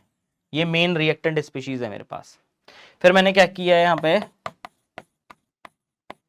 फ्रेशली प्रिपेयर्ड बेटा FeSO4 लिया है और उसकी रिएक्शन मैंने कराई है इस HNO3 के साथ बेटा। ठीक है, फ्रेशली प्रिपेयर्ड मैंने क्या लिया है, FeSO4 लिया है और उसकी रिएक्शन मैंने कराई है किसके साथ, HNO3 के साथ। ठीक है, और किसकी प्रेजेंस में चल रहा है ये सारा काम, चल रहा है कॉन्सेंट्रेटेड H2SO4 की प्रेजेंस में ही चल रहा है। Fe2 प्लस Fe3 प्लस में कन्वर्ट हो जाता है, मतलब Fe2SO4 थ्राइस में कन्वर्ट हो जाएगा। अब NO3 में जो N है वो रिड्यूस हो जाएगा, वो बन जाएगा बेटा NO में कन्वर्ट हो जाएगा, और जो रहा बचा वो तो पानी ही होता है। ये NO मेन रिएक्टिंग स्पीशीज है, ये NO मेन रिएक्टिंग स्पीशीज है। अब जितना भी रिमेनिंग FeSO4 बचा हुआ है एक्वा सॉल्यूशन के अंदर, ये क्या करेगा, NO रिएक्ट करेगा इन प्रेजेंस ऑफ H2SO4 और ये बनाएगा आपका brown ring complex at the junction of two liquid, दो लिक्विड के बिल्कुल जंक्शन पे क्या कर देगा बेटा, ब्राउन रिंग की फॉर्मेशन कर देगा। देख लो भाई, देख लो।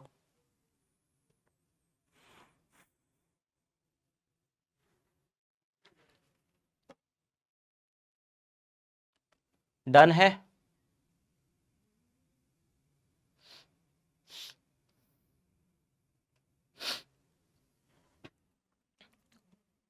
अब मुद्दा आता है कि सर ये ब्राउन रिंग कॉम्प्लेक्स होता क्या है, इसका फॉर्मूला बता दो सर। देखो ब्राउन रिंग कॉम्प्लेक्स का फॉर्मूला होता है आपका FeH2O होल 5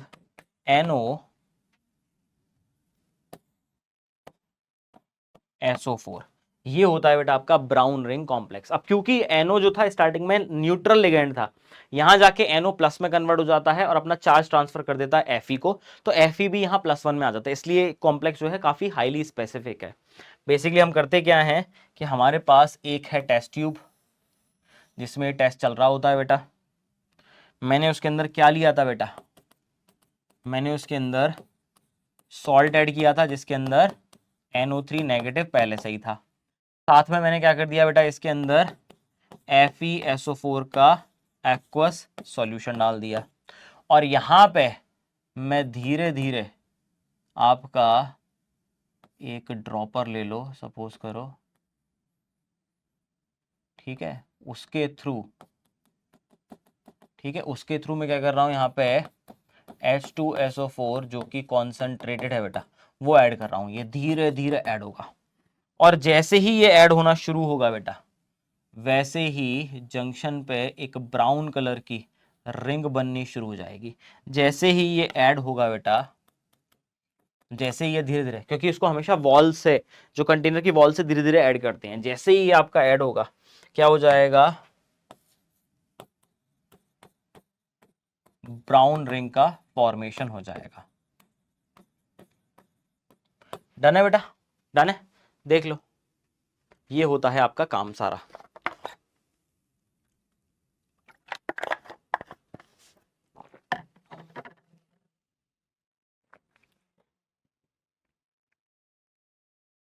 ठीक है, चलो जी, अब हमने सारी बात कर ली है। अब देखते हैं एक एक करके छोटे छोटे क्वेश्चंस को कि क्या क्या क्वेश्चन आ रखे हैं। जैसे पहला क्वेश्चन है, a sodium salt of unknown anion when treated with MgCl2 gives white precipitate only on boiling, the anion is, बोला है कि अगर MgCl2 के साथ हम इसको ऐड करते हैं, unknown anion, sodium salt of unknown anion when treated with MgCl2 gives white precipitate only on boiling, केवल बॉइलिंग पे ही उसकी सॉल्युबिलिटी क्या हो जाती है, कम हो जाती है, और वो प्रेसिपिटेट देता है। तो वो किसका होना चाहिए, जल्दी बोलो, जल्दी बोलो बेटा, अगर ये बता दिया तो तुमको काफी सारे कॉन्सेप्ट आते हैं, इसका मतलब जल्दी बोलो, जल्दी बोलो।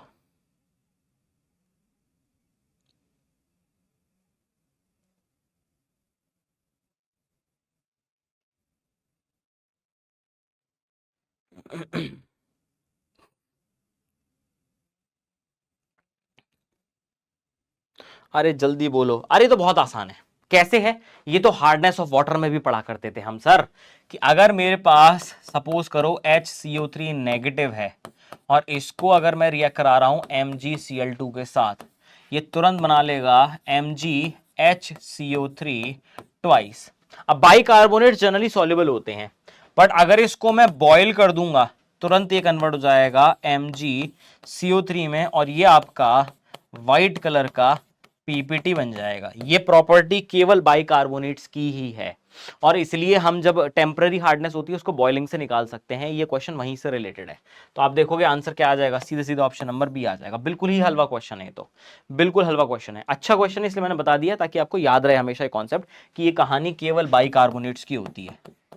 केवल बाइकार्बोनेट्स ही ऐसे हैं जो हीट करने के बाद अपने कार्बोनेट में कन्वर्ट होते हैं और कार्बोनेट की सॉल्युबिलिटी थोड़ी सी कम होती है। डन है, अगले क्वेश्चन की बात करते हैं। चलो, a compound acts on treating on heating gives a colorless gas, the residue is dissolved in water to obtain Y, excess of CO2 is passed through the aqueous solution of Y when Z is formed, Z on gentle heating gives back X, the compound X is।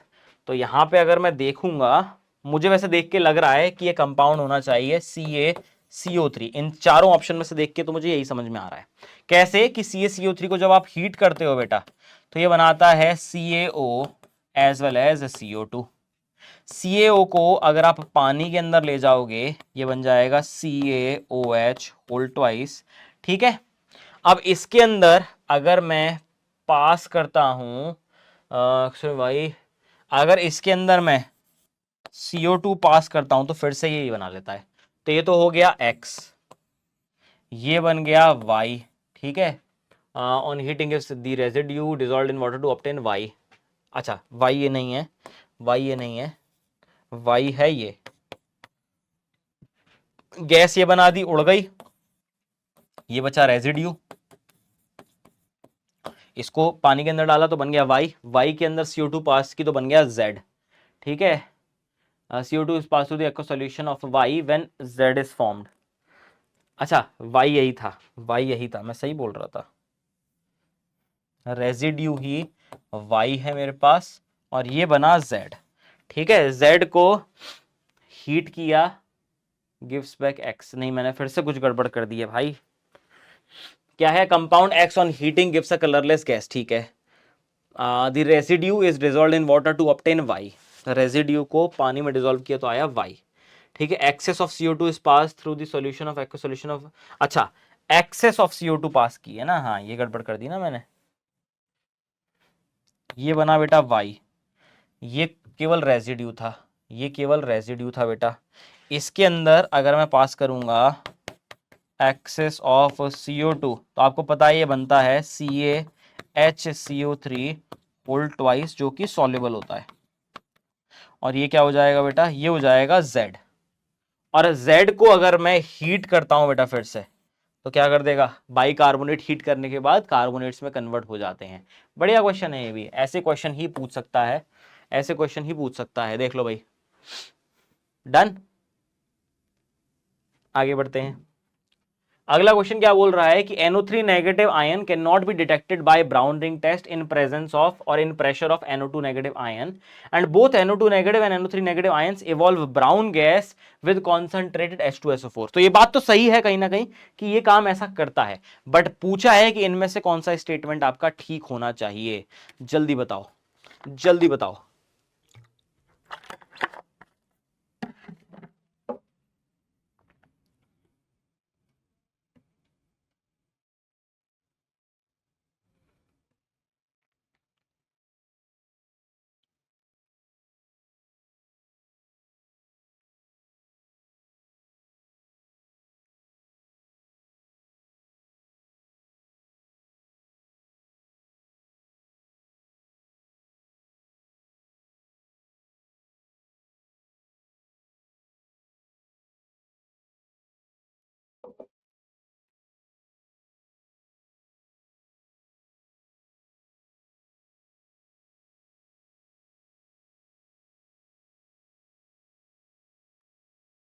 अरे बोलो भाई, जल्दी बोलो।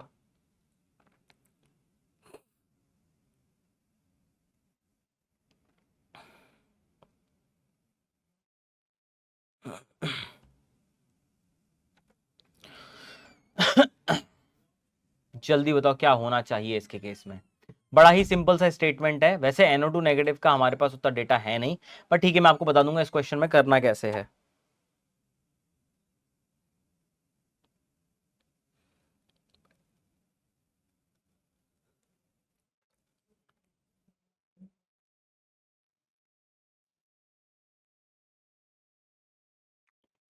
देखो बहुत ही simple सा है, क्योंकि हमको पता है कि NO2 नेगेटिव NO3 नेगेटिव दोनों ही कॉन्सेंट्रेटेड H2SO4 की प्रेजेंस में क्या करते हैं, ब्राउन रेस गैस निकालते हैं। तो अगर ऐसा होगा तो आप इसको डिटेक्ट कर ही नहीं पाओगे इसकी प्रेजेंस में, ये याद रख लेना।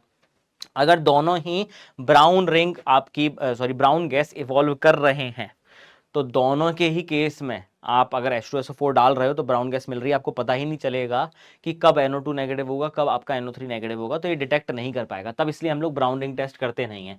तो statement 1 is true, statement 2 is true and statement 1 is the correct explanation of statement 2। Option number A will be the correct answer. देख लो भाई, अगले क्वेश्चन की बात करते हैं। क्या बोला है, aqua solution of which salt can produce penta aqua nitrosonium iron sulphate with dilute H2SO4 and FeSO4। बोलो भाई, बोलो भाई। नाइट्रोसोनियम आ रहा है हमारे पास, नाइट्रोसोनियम आ रहा है, ठीक है। क्या बोला है कि डाइल्यूट H2SO4 और FeSO4 है। ये कहीं ना कहीं ब्राउन रिंग टेस्ट ही तो दिख रहा है मुझे, ब्राउन रिंग टेस्ट ही तो दिख रहा है। तो इसके लिए मुझे क्या चाहिए, नाइट्रेट आयन का सॉल्ट चाहिए, नाइट्रेट आयन का सॉल्ट चाहिए, ठीक है। नाइट्रेट आयन का सॉल्ट चाहिए बेटा, नाइट्रेट आयन का सॉल्ट चाहिए, देखो नाइट्रेट आयन का सॉल्ट चाहिए, ठीक है। और मुझे बिल्कुल देखो ये कॉम्प्लेक्स भी वही है, ये कॉम्प्लेक्स क्या है आपका, FeH2O होल 5 NoSO4, यही चाहिए मुझे, यही चाहिए बेटा, यही चाहिए। तो मुझे सोर्स चाहिए किसी भी तरीके से नाइट्रेट आयन का। जनरली कंसीडर कौन सा करेंगे बेटा, ये वाला कंसीडर करेंगे हम लोग।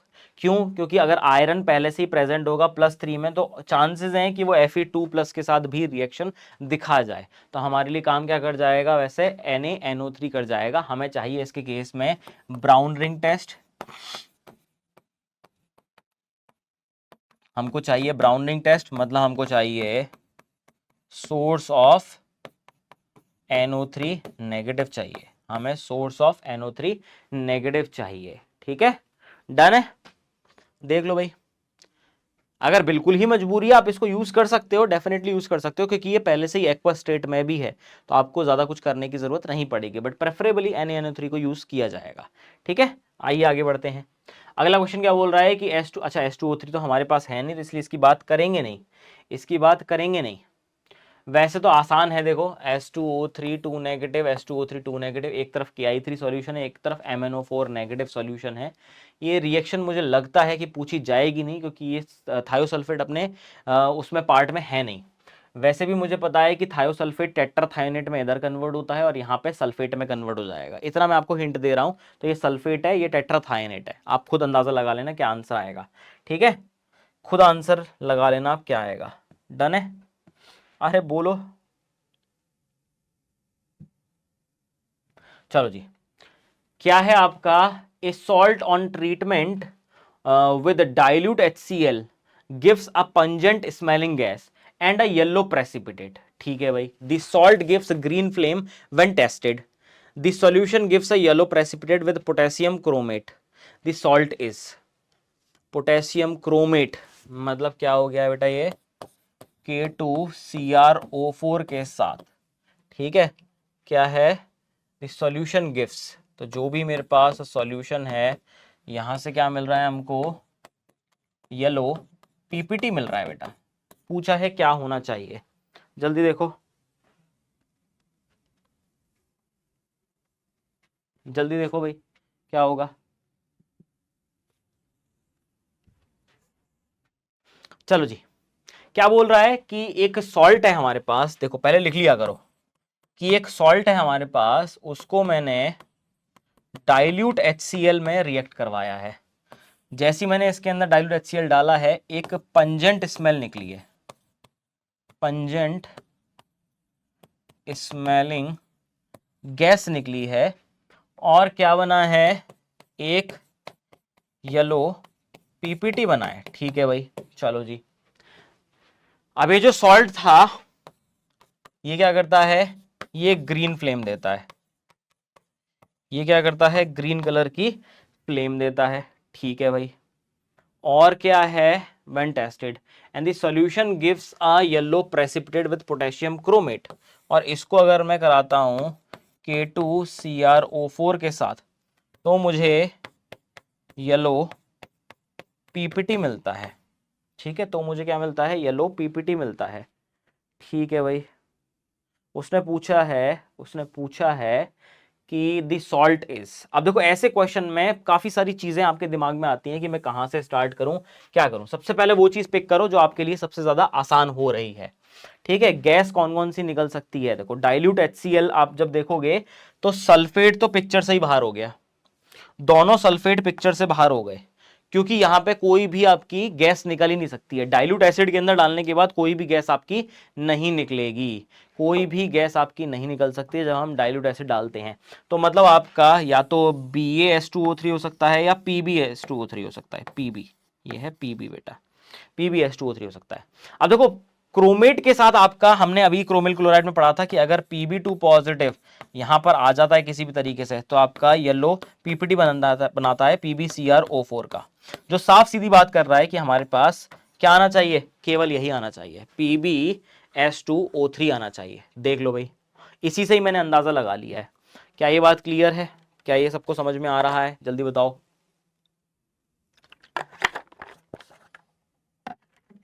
अरे जल्दी बोलो,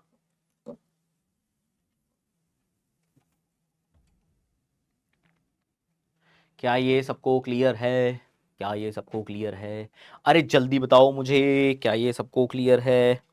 नहीं है तो हम देखेंगे कि कैसे बढ़ेंगे इसके लिए, नहीं है तो हम देखेंगे कि कैसे करेंगे काम आगे इसके लिए। अरे जल्दी बोलो,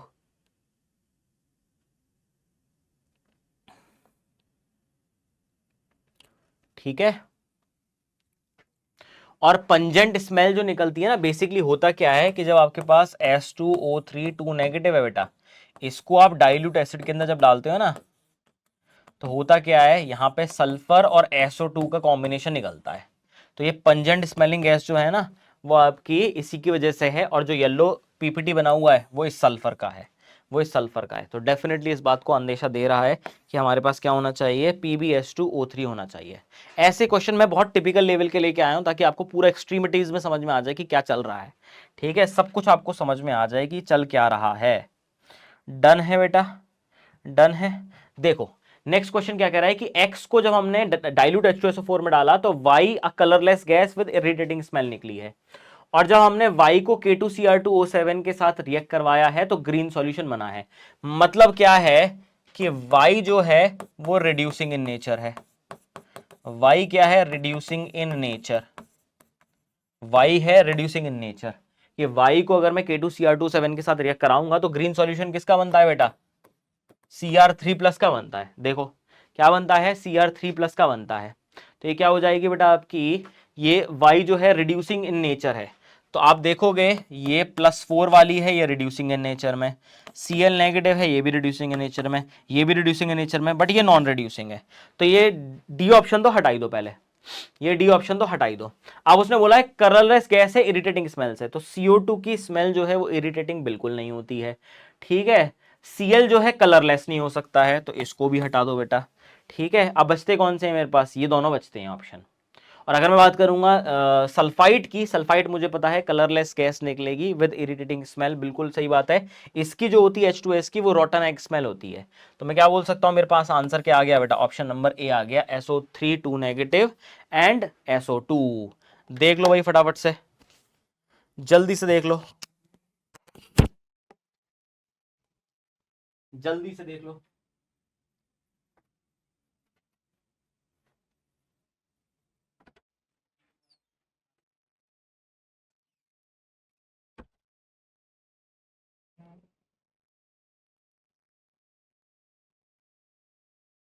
चलो जी, ठीक है, आगे की बात करते हैं, आगे की बात करते हैं।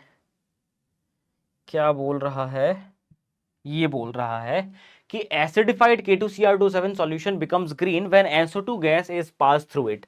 बिल्कुल सही बात है कि एसिडिफाइड K2Cr2 सॉल्यूशन जो है ये ग्रीन हो जाता है, क्योंकि यहाँ पे Cr जो कि 6+ में था बेटा, वो कन्वर्ट हो जाएगा Cr3+ में। एंड क्योंकि SO2 एक रिड्यूसिंग इन नेचर है, ये आपका रिड्यूसिंग इन नेचर है बेटा, तो ये रिएक्शन कर देगा। Now this is a redox reaction in which SO2 gas acts as a reducing agent and it reduces acidified K2Cr2O7 to green colored Cr2SO4 thrice। बिल्कुल सही बात है, ये दोनों ही स्टेटमेंट एब्सोल्युटली करेक्ट हैं, और ये सेकंड वाला फर्स्ट का करेक्ट एक्सप्लेनेशन भी है। ऐसे ऐसे हलवा क्वेश्चन आपको देखने को मिल जाएंगे बेटा, बिल्कुल सीधे सीधे आपको देखने को मिलेंगे। इतने आसान क्वेश्चन आपके आते हैं बेटा, इतने ही आसान क्वेश्चन आपको देखने को मिलेंगे। ठीक है, अब बात आती है कि सर कैटाइंस के लिए हम लोग क्या पढ़ें। देखो कैटायंस की कहानी थोड़ी सी अलग है, क्योंकि वहां पे एक फ्लो चलता है, एक रिएजेंट की पूरी हिस्ट्री चलती है, वो सारी चीजें उसके साथ रहती हैं। अगर मैं कैटायंस की बात करूं, अगर मैं कैटायंस की बात करूं बेटा, तो यहां पे हमारे पास काफी सारी कैटेगरी आती है बेटा। सबसे पहले कैटायंस में आता है बेटा एक जीरो ग्रुप, सबसे पहले आता है एक जीरो ग्रुप, जिसके अंदर केवल एक ही कैटायन है which is NH4 positive. Highly specific होता है, हाईली हाईली स्पेसिफिक होता है अमोनियम आयन। और इसके लिए जो रिएजेंट है बेटा, वो केवल आपका नेस्लर रिएजेंट है। उसके लिए रिएजेंट क्या है बेटा, आपका नेस्लर रिएजेंट है जो यूज होता है इसके केस में, हाईली स्पेसिफिक रिएजेंट है। फिर आती है कहानी आपकी ग्रुप नंबर 1 की। ग्रुप नंबर 1 में आपके पास Pb2 पॉजिटिव आता है, Ag पॉजिटिव आता है एंड Hg2 2+ आता है। ये आते हैं आपके ग्रुप 1 में। अब आती है ग्रुप 2 की बात, अब आती है ग्रुप 2 की बात। ग्रुप 2 में वैसे तो बहुत सारे आते हैं, वैसे बहुत सारे आते हैं, बट सब हमको पढ़ने नहीं है। यहां पे Pb फिर से आ जाता है,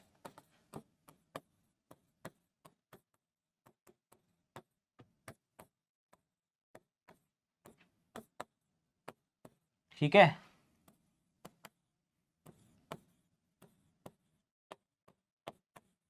ये आ गए SN2+, SN4+, Sb3+, 5+, and AS5+ और 3+, सब कुछ आ जाता है। तो आप देखो ये वाली कैटेगरी थोड़ी सी बड़ी है। मैं याद करना भी सिखाऊंगा आपको, मैं याद करना आपको अभी सिखाऊंगा। फिर आता है group number 3, Al3 positive, Cr3 positive and Fe3 positive. ठीक है, फिर उसके बाद आप देखोगे फिर आता है आपका ग्रुप नंबर 4 बेटा। क्या आता है इसके अंदर?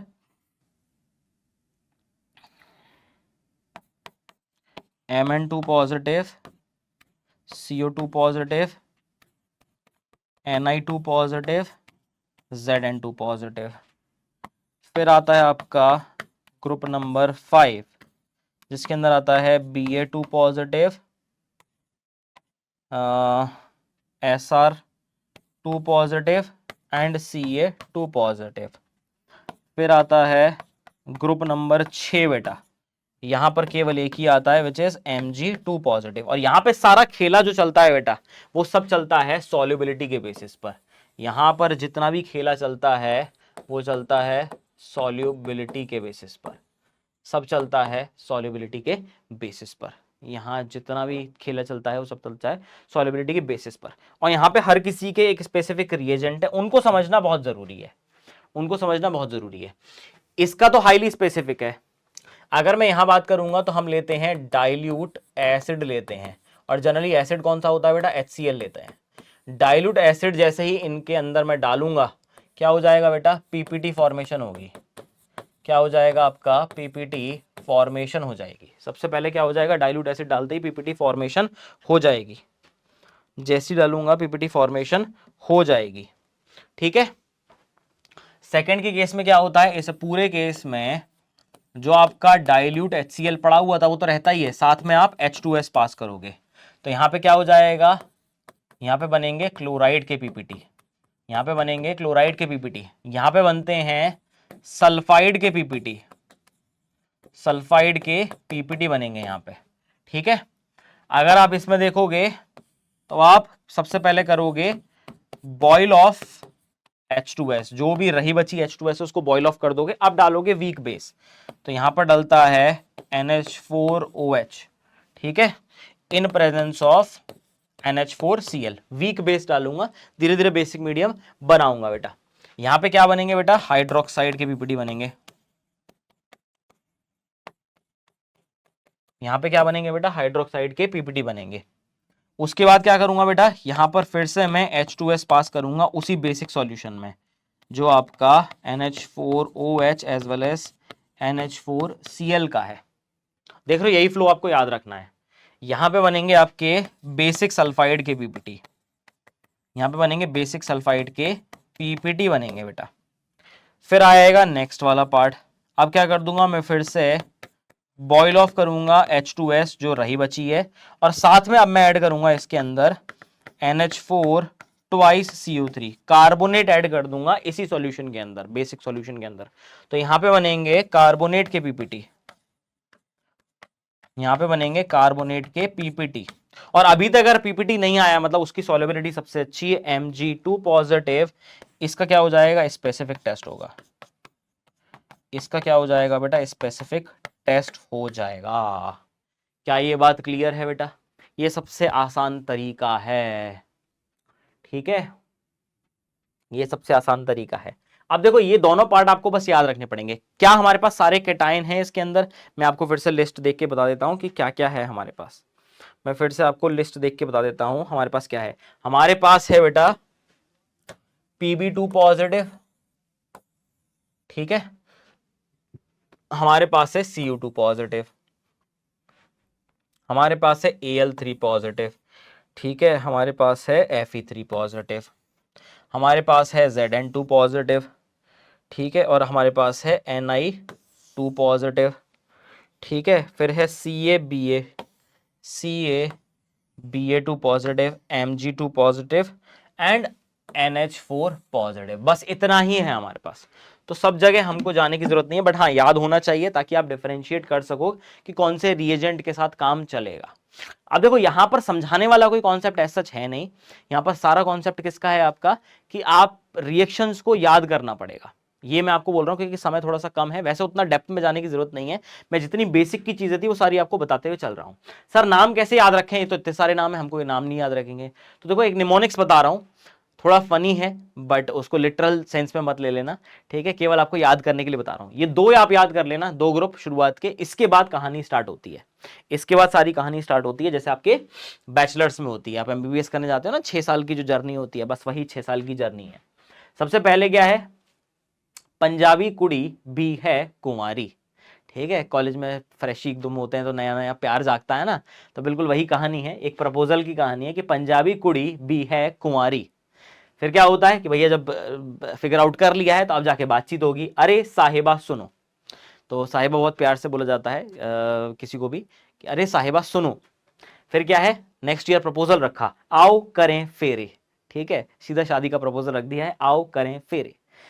लड़की ने क्या बोला है नेक्स्ट ग्रुप में, मेरे को नहीं जाना, सीधे सीधे मना कर दिया है कि भैया नहीं जाना है, मेरे को नहीं जाना। फिर उसने बोला है अगली बार कि बीएससी करूंगी, आगे और डिग्री करनी है, अभी क्या बोला है कि बीएससी करूंगी, ठीक है।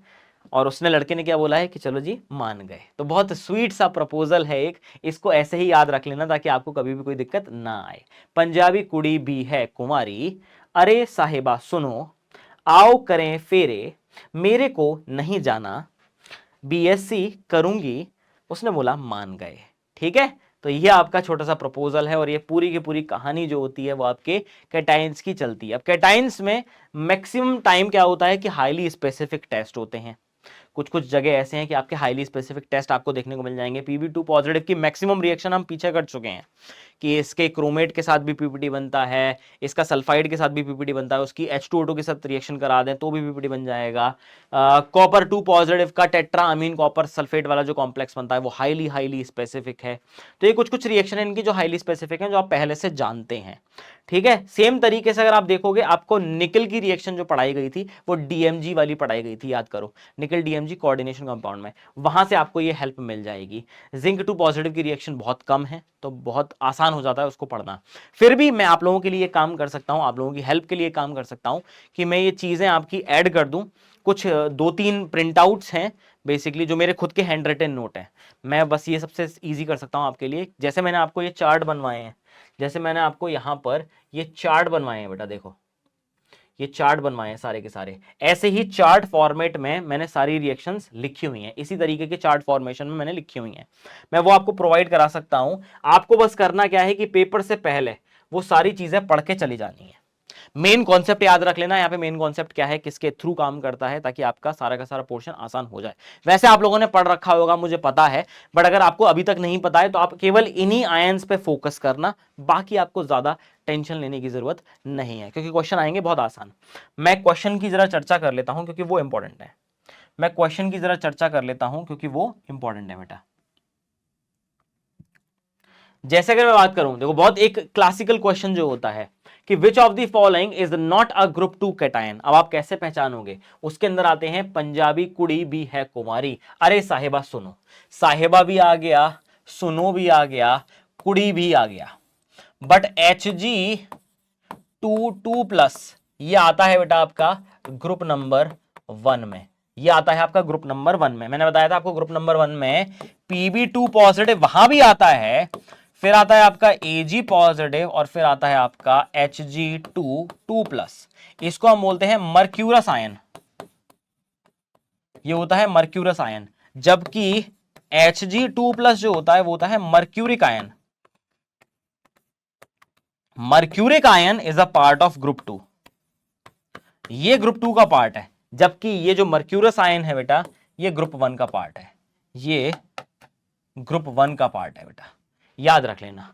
तो सीधे सीधे आपको आंसर क्या मिल जाएगा, जो आपका ऑप्शन नंबर 2 है। ऐसे क्वेश्चन आपको बहुत इजीली देखने को मिल जाएंगे। जैसे हम बात करें बेटा, जैसे हम बात करें कि which of these is the correct group reagent for the group cation, कि कौन कौन से ग्रुप के लिए एक सही रिएजेंट हमने चूज कर रखा है। पहले देखो, मेरे को नहीं जाना, मतलब ग्रुप 4 की बात हो रखी है। ग्रुप 4 में क्या होता है बेटा, ग्रुप 4 में हमको पता है कि हम बेसिक सल्फाइड्स लेते हैं, हम क्या लेते हैं बेटा, बेसिक सल्फाइड्स लेते हैं। बेसिक सल्फाइड्स में क्या आ जाएगा बेटा, NH4OH के साथ NH4Cl रहता है बेसिक, और साथ में हम H2S डालते हैं, तो इन सभी के सल्फाइड के पीपीटी बनते हैं, इन सभी के सल्फाइड के पीपीटी बनते हैं। तो NH4Cl NH4OH से कुछ नहीं होने वाला है, मुझे H2S भी चाहिए। HCl H2S से होगा ही नहीं, एसिड की तो जरूरत ही नहीं है, एसिड की जरूरत ही नहीं है, तो बचता क्या है, केवल सेकंड ऑप्शन की बेसिक सॉल्यूशन के अंदर H2S लिया है। तो इसलिए आपको ये सारी चीजें पता होनी चाहिए ताकि आप आंसर को आसानी से लगा सको बेटा। जैसे मैं बात करूं एक और क्वेश्चन की, the ion that can not B precipitated by both HCl and H2 gas.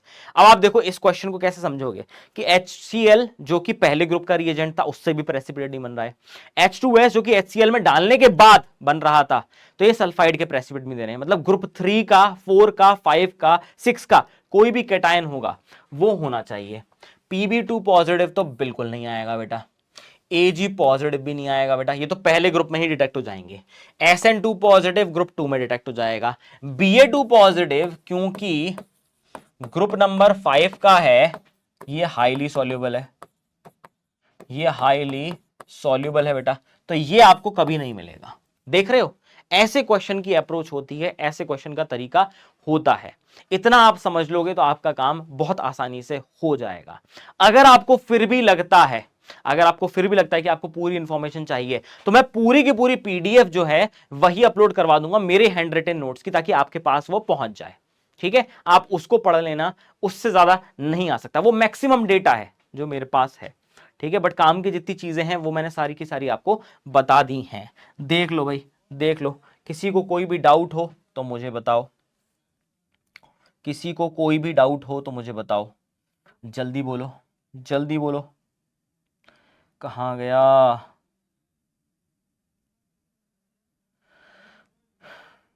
कहाँ गया, कहाँ गया, अरे कहाँ चला गया। हाँ, जैसे ये वाला क्वेश्चन है, इस तरीके के क्वेश्चन काफी क्लासिकल होते हैं। उसने क्या बोला, which of the statement for Na2FeCN5NO which is sodium nitroprusside is incorrect. Sodium nitroprusside हमने पढ़ा था, सोडियम नाइट्रोप्रूसाइड हमने पढ़ा था। क्या बोला हुआ है कि इस केस में जो ऑक्सीडेशन स्टेट है Fe की वो +2 है, इनकरेक्ट बोला है। It has NO+ as a ligand, it is heteroleptic complex and has a D2sp3 hybridisation and it is paramagnetic in nature. बोलो भाई क्या होना चाहिए, जल्दी बताओ,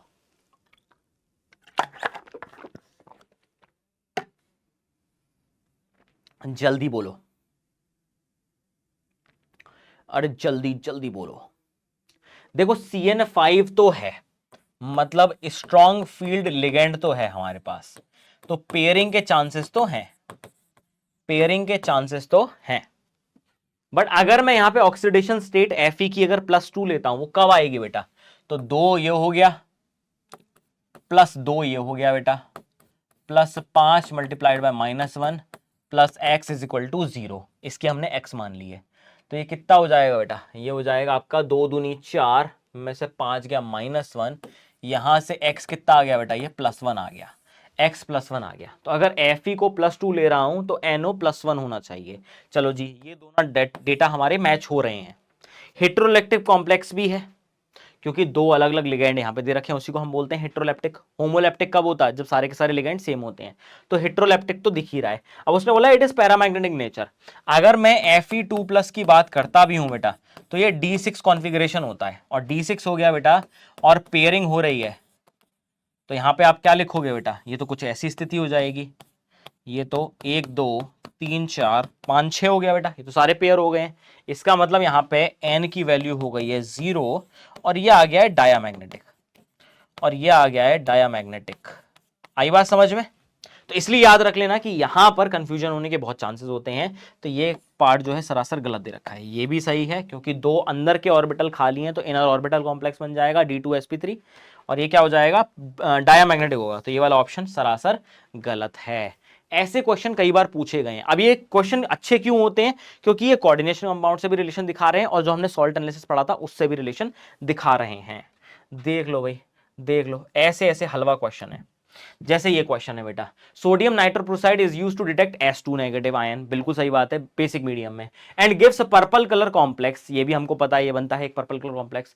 set the correct set of value. अब आपको पता है कि जब भी हम बात करेंगे Na2, जब भी हम बात करेंगे Na2 Fe CN 5 NO की बात करेंगे, ये है हमारे पास सोडियम नाइट्रो प्रूसाइड बेटा। मैंने बोला था ये रिएक्शन बहुत इंपॉर्टेंट है, S2 नेगेटिव के साथ जैसी रिएक्ट करेगी ये बनाता है बेटा Na4 FeCN5 NOS बना लेता है बेटा, ये बनता है। अब उसने क्या बोला है कि Na के साथ X जो है, X तो हो गया 4, Cn के साथ जो है Y हो गया बेटा 5 और NOS Z हो गया बेटा 1। तो 4 5 1 होना चाहिए, 4 5 1 4 5 1 बेटा दिख रहा है ऑप्शन नंबर ए में, देख लो भाई। ऐसे क्वेश्चन भी वो पूछ सकता है, ये क्लासिकल क्वेश्चन है बिल्कुल। तो अभी तक हमारे पास कोई आइडिया नहीं है क्वेश्चंस का, बट हाँ इस तरीके के क्वेश्चन बहुत आसानी से पूछ सकता है। अगर फिर भी आपको लगे कोई भी डाउट आ रहा है, भाई मैं हूं हेल्प के लिए, ठीक है, बिल्कुल ऐसे संकोच मत करना, मैं डेफिनेटली आपकी हेल्प के लिए आ जाऊंगा, ठीक है। चलो जी, तो कुल मिला के सॉल्ट एनालिसिस की जितनी भी इंपॉर्टेंट चीजें थी बेटा मैंने सारी की सारी डिस्कस कर ली हैं। अब बस मेरी तरफ से आपको बेस्ट विशेष हैं, क्योंकि इनऑर्गेनिक का यहां सारा पोर्शन समाप्त होता है बेटा। मैं फिर भी अपने हैंड रिटन नोट्स भी आपको प्रोवाइड कर दूंगा ताकि आपका सारा मामला आसान हो जाए। जैसे मेहनत कर रहे हो करते रहो, मेहनत आपकी रंग लाने वाली है, याद रख लेना। बस कुछ दिनों में ही आपका पेपर है, तो इन सारी चीजों को ध्यान रखना है। और किसी भी हेल्प की जरूरत हो कमेंट बॉक्स में मुझे बता देना, मैं डेफिनेटली आपकी हेल्प कर दूंगा। मैं वहीं के वहीं आपकी जो प्रॉब्लम होगी उसका रेजोल्यूशन कर दूंगा, आप बिल्कुल टेंशन मत लो, ठीक है।